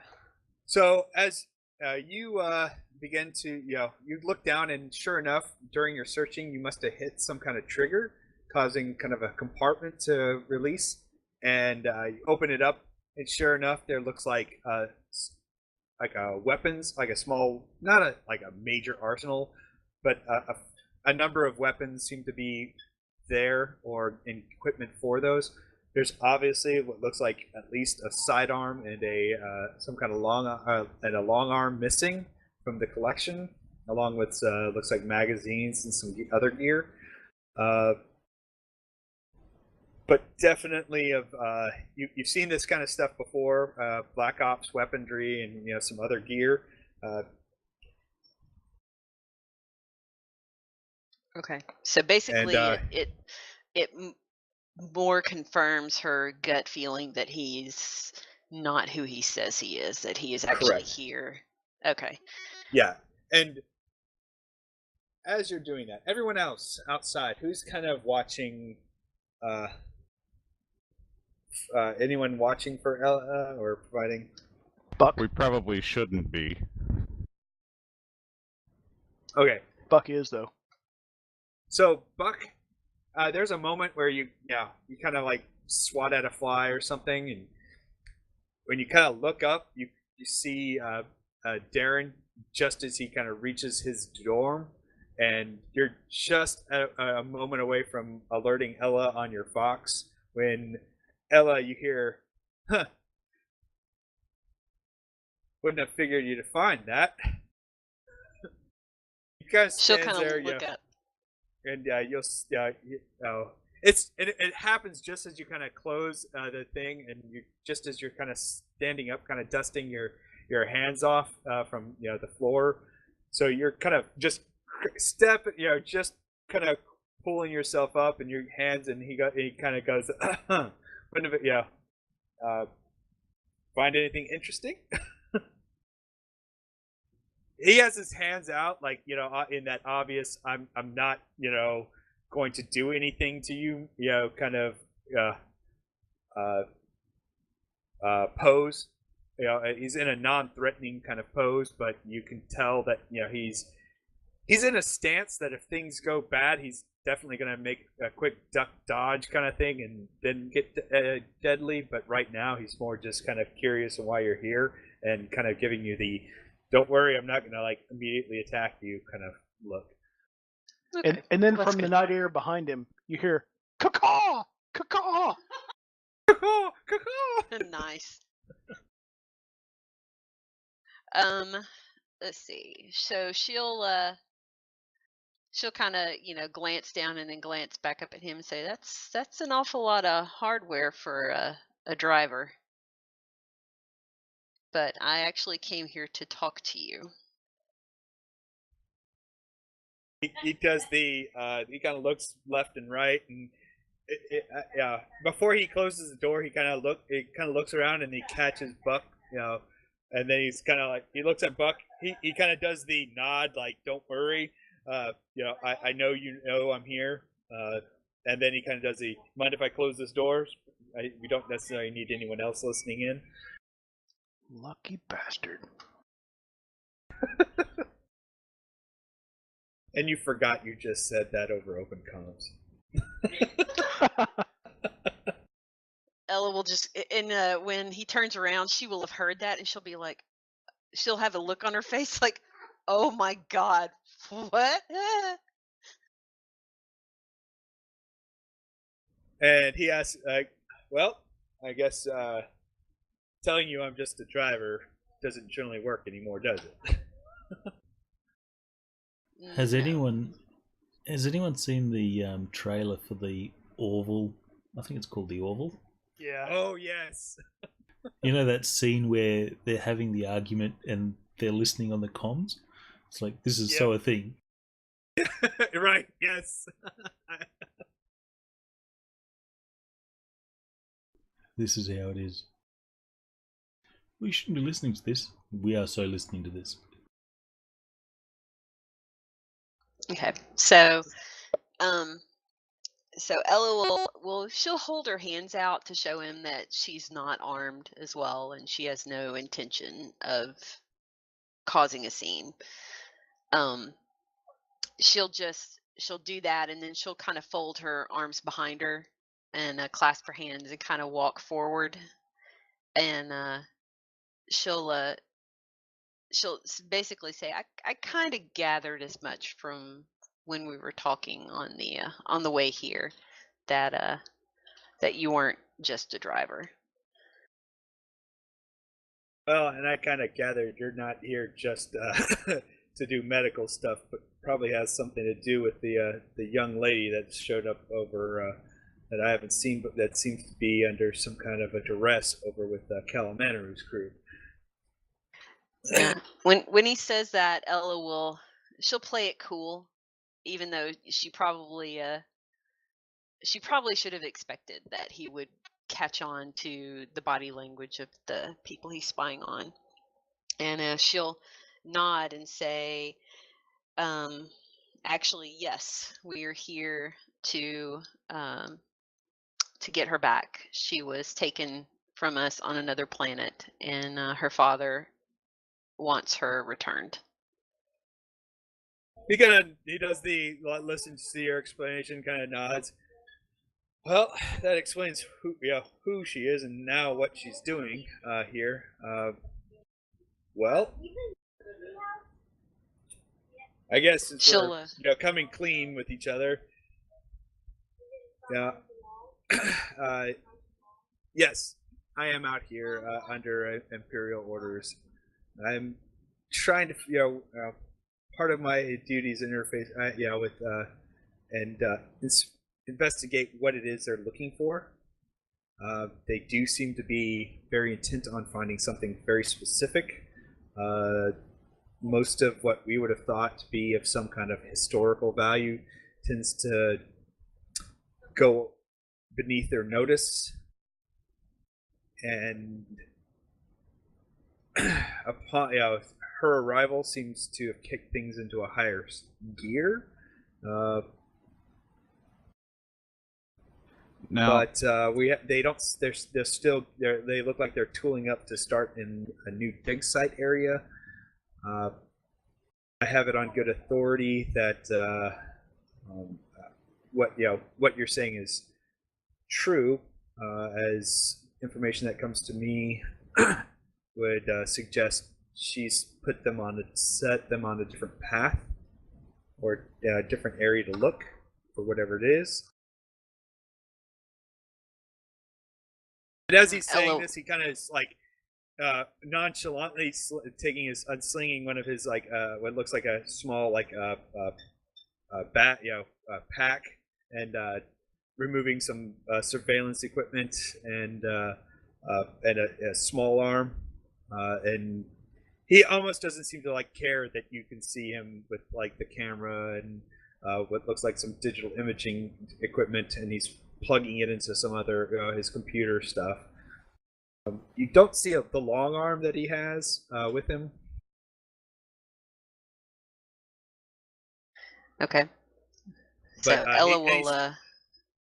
He's probably got that parked somewhere so he can fire it on remote. Well, Ella will kind of mention at one point while he's talking that she will say she has absolutely no clue what they're looking for, but she does know that the girl is a somewhat of an archaeologist or scientist, and that's why they wanted her out here. No, I thought we did know, or at least partly know, because I remember did we? They were looking for MacGuffin. No, they were looking for the Skyraider cache. Right. It was something Okay. specific to Skyraiders. Now, if there was a specific piece they were looking for, I don't recall that. Okay, yeah, I didn't pick up on that. I'm sorry. So retconning that whole thing, she'll actually mention that she knows they're looking for something belonging, some kind of cash from the Sky Raiders, but she doesn't know specifically what it is. He kind of like wander over it. You know, if he's like plugging in his surveillance equipment and pulling, images up, she's going to kind of edge a little bit closer because she is nosy and she wants to kind of see what he's been doing. For a moment, he kind of sees you, and he's like, and he kind of just turns his terminal where you can see it a little better, and he kind of like, give me a second. He types in a few things, and what strikes you almost immediately is he is obviously not whoever took the photos, because some of the photos are pretty close up or within, or where somebody would have been invisible in plain sight. But you can see photos of the arrival of the shuttle. You definitely get photos of Bryn and Terran and a few others. In fact, some of them are. He kind of tells you, it's like, well, I don't know how much but if you're familiar with them, this is he kind of gives their names. This particular guy, this woman, she's one of the enforcers for Kalamanaru. She's the one that just showed up with your friend, along with this gentleman here, who by himself is not. And he says, "This is Terran, and he's a piece of work himself. And here's your young lady friend." And what strikes you is these photos look like they were in the close proximity when the ship landed. And he's like, yeah. But he doesn't say that he took them, but he doesn't say he didn't take them either. But then he shows you some other photos that were at much longer ranges that look more like from high definition cameras, and says these are the various sites in and around the area, and you can see the barger workers and whatnot. You can guards positions seem to be some of his images are definitely enhanced with additional data. Okay, so as he's kind of running down the pictures and pointing out the people, she'll say the girl's name is Lorraine, and the others we've met, and then she'll kind of point at the monitor and say, these pictures are pretty close. You're not here alone, are you? He kind of does a sigh. It's like, well, I guess it doesn't all get past you. No, I'm not here alone. I have a contact inside.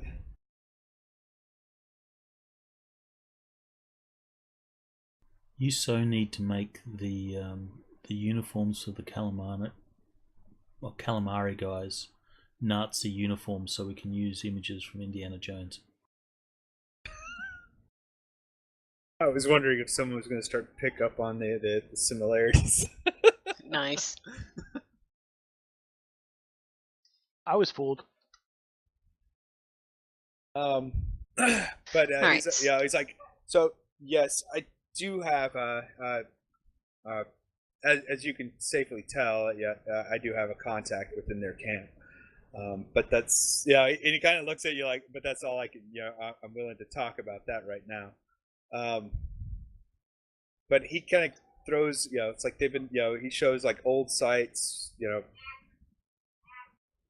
and the like, and he gives you kind of some imagery of this place, and it seems pretty kind of detailed.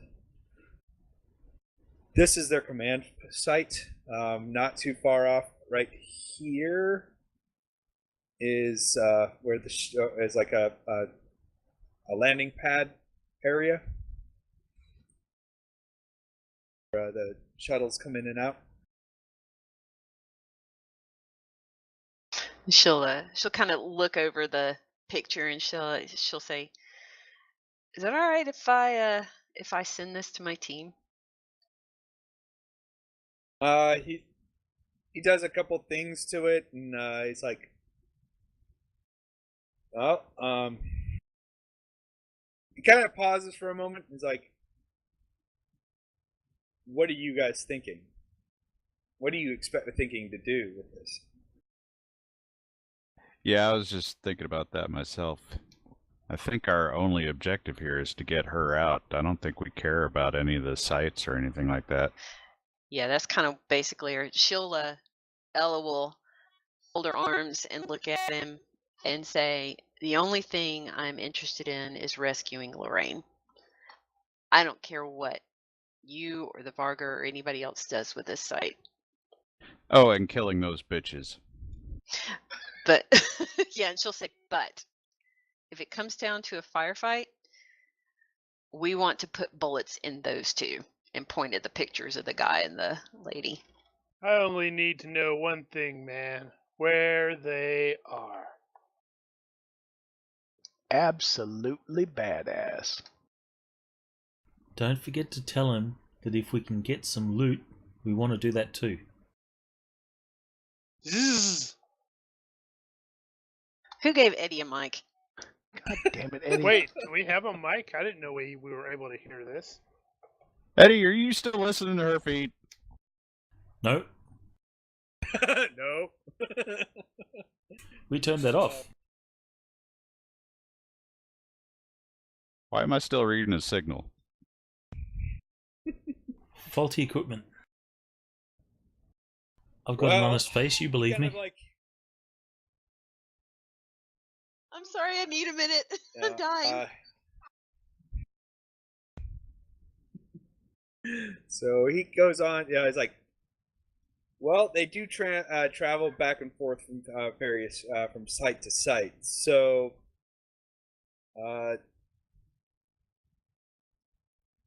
they tend to consistently head back to the outpost for most evenings and the like, and she tends to be kept there. However, they do transport her to and from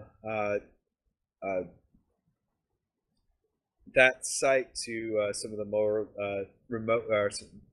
He points kind of the dig site map. It kind of shows you this dig site area here. If you're looking at the dig site map, so she's been known to be transported back and forth from that to that site on a regular basis. At least she's been there twice in the time that she's been here. Is it regularly, or is it just Well, on odd schedule? No, the last 2 days she's been transported there, and then kept there through the evening, and then returned back and escorted back. The outpost, he also shows you another kind of image. He expands out a little bit. There are some barracks structures near that outpost where some of them, some additional soldiers are held. The camps are predominantly just the workers themselves, where they camp out for the evenings. But the soldiers maintain their posts have their own barrack site at outside that outpost. But again, they travel back and forth from their barracks to the dig sites, rotating schedules. He does say there's foot patrols in and around the area. So if you're going in, you're gonna go in under the there's no illusion that you could run into some Varga patrols. They are pretty adamant about keeping people out of the ruins area.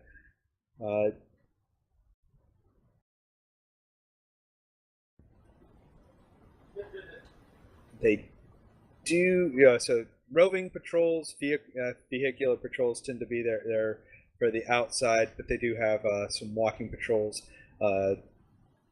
as well. Rovers. Okay, But well, she'll listen to all of that and say, "Well, you've been you've been watching them now for I don't know how long. Do they have any weak points? Cats. Weak points. Squirrels. If you tend throw to get something, their they goat. can't not chase after it.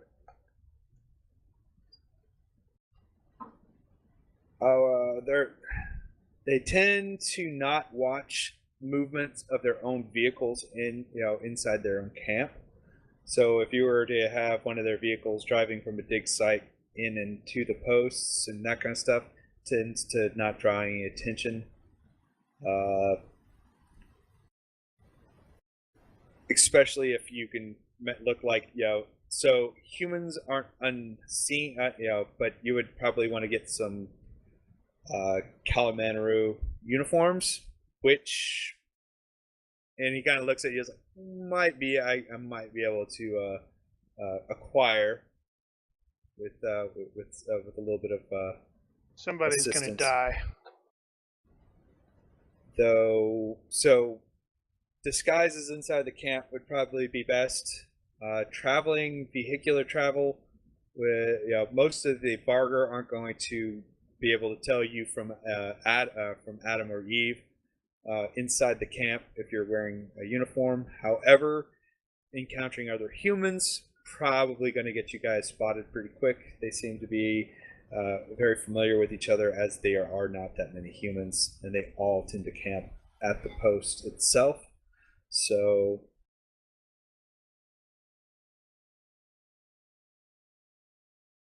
if you bump into another person, they're likely to out you pretty quickly, or there's a good chance that they would out you.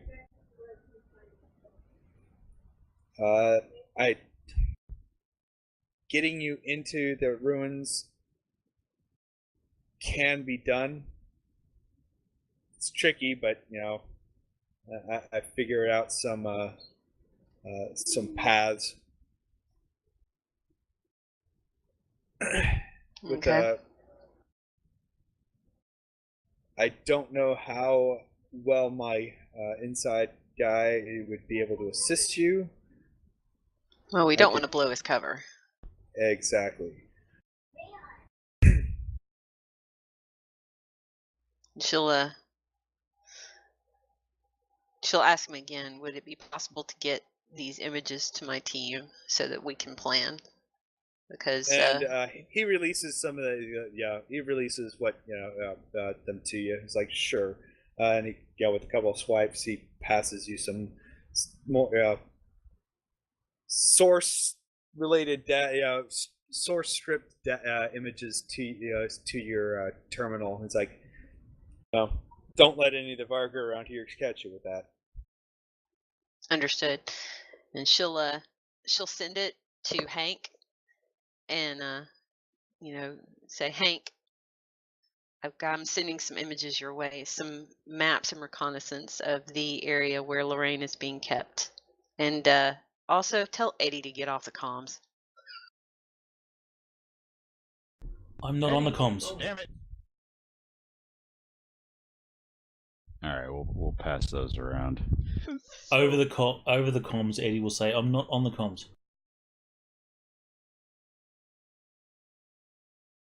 Ella will give a very long sigh. Damn it, Eddie.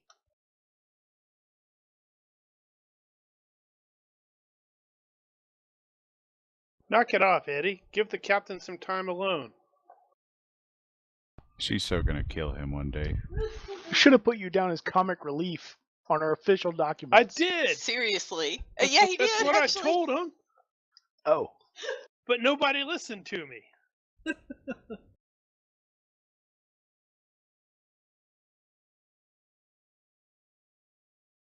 Just looking out for the captain, making sure she's all right. Totally. No, you're not.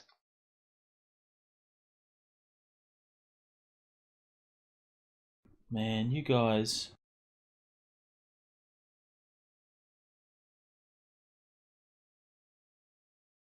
Where's the trust, man? So, all right, so Ella will do that, and then she'll cut off the communication and kind of mutter, I don't know why I put up with that. Well, so how are you doing? Well, Captain Stanbridge, I hope I the information I got for you is of some assistance. Damn, he knew your name. You're that awesome. She is that awesome. Well, he figured except when she needs to roll dice. You were captain, that kind of stuff. Burn. Yeah, you notice I have not rolled dice except for like once tonight because I refuse to. I'm revolting. It's all right. I didn't need you to roll dice. Yep. So anyway, so she'll say thank you so much for your assistance. Oh, you and missed dinner. He also passes you a secure file. It's like, if you need to get out of this complex, here you go. And he kind of gives you kind of he gives you kind of access to a secret kind of access path and tunnel that leads you out. And he says, just be aware, don't blow my cover, please. If you're caught outside of there without any kind of special escort, bad things. Yeah, she'll say, speaking of cover, she'll say, it'd be kind of suspicious if I came all the way over here and didn't treat you to dinner or something. So she'll say, you missed dinner. Let's go grab a bite to eat or a drink. Oh, I thought you were going to go somewhere else. Ha ha. Suckers. I was like, Suckers. I was like, does she have letrous or something? Did No. I miss something on Hey, it's been a long time. Okay, it's been a long time since Matt Damon, okay? Matt Damon. And She sure, hasn't he's seen like, him in you know a what? long time. Sure, I'm sure the cooks have, if they don't have anything left over, yeah, I've been known to whip up something pretty good. You cook. Of course I cook. You think we can survive off just those MREs? And if you don't believe me, I'll show you. And he'll as luck would have it, the kitchen or the cafeteria is closed, but he kind of does a couple snips, and he opens the door to the kitchen area, which starts off clean, and he cooks. He has to take his shirt off to cook, of course. Wow.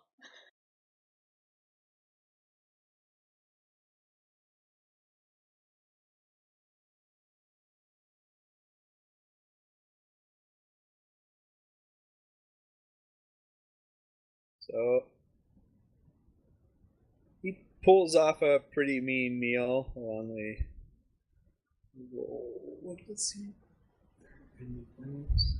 And on the inside, Ella's thinking it's good to be the captain sometimes.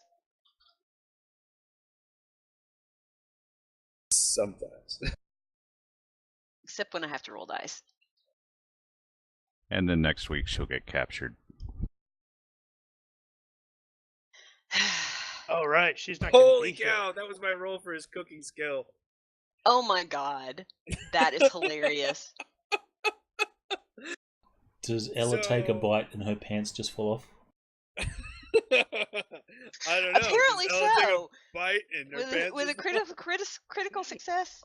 And she was sitting in a chair. That just makes it all the more epic. He sounds like the trick is real chocolate.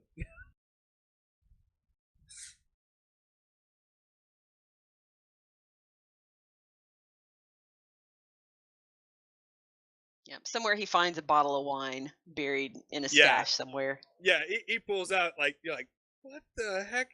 That was in a string. That was under the plank. That was under the plank she didn't find. There you go. There's only 19 people on this post. How did you get a string trio? Eddie sneaks up under the table, and you see his arm come up with a bottle of wine that just slides across the table a little bit and then disappears back down below the table. Well, what are you talking about, man? He's a smart. That's what Eddie thinks. But when he thinks he gets when he grabs the wine and chugs it, it's just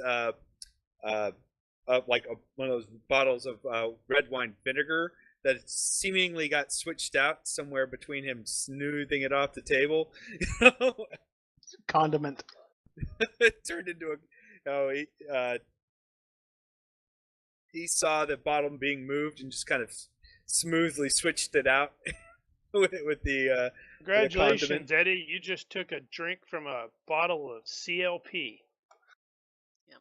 So basically, after a few glasses of wine, Ella will kind of radio whoever on the crew and say, "You guys have fun with the maps. I'll see you in the morning." She doesn't want to blow her cover. That was a 3. Yeah, there's no defense against a critical success. Lucky Where's bastard. So where the hell is Ella right now? She's doing some undercover work. I'll be in my bunk. But I'll be in my bunk. So she'll be in his bunk. So, and that's how we'll end the scene with Ella taking one last glass of wine and doing the "I'll catch you guys in the morning," and then whoop, left everyone. Then it's morning.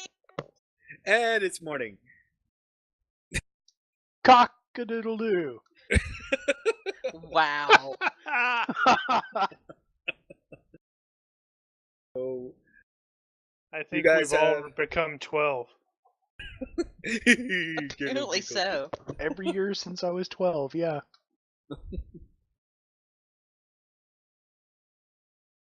Alright, so we're ending it here?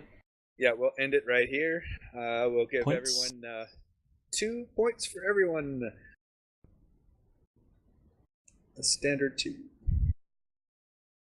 Eddie would like to purchase some perks. He wants to get Disarming Smile, Gangster Swagger, and Sexy Pose. Oh, God. Sure, why hell not? They're just, they're perks like convincing nods. So, you're letting him. You're letting him make a monster. This is how the morning arrives. Ella wakes up alone, whereas and Eddie wakes up and with Darren sitting there, shirtless, leaving Eddie's bed. Oh my God! Whoa! No jokes. Did not see that coming. That bottle of condiment must have been pretty strong stuff. He didn't either. But both Ella and Eddie seem very satisfied. You don't understand. Wow.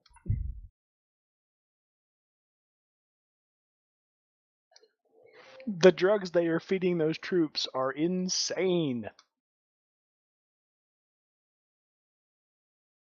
All right, so we will. Let's see. Next weekend, I haven't gotten my schedule yet, so I don't know what shift I'm going to be on to know if I will be available. I think internet should. Yeah, I think internet shouldn't be a problem, but depending on what shift I'm on and if they have any other kind of shenaniganry.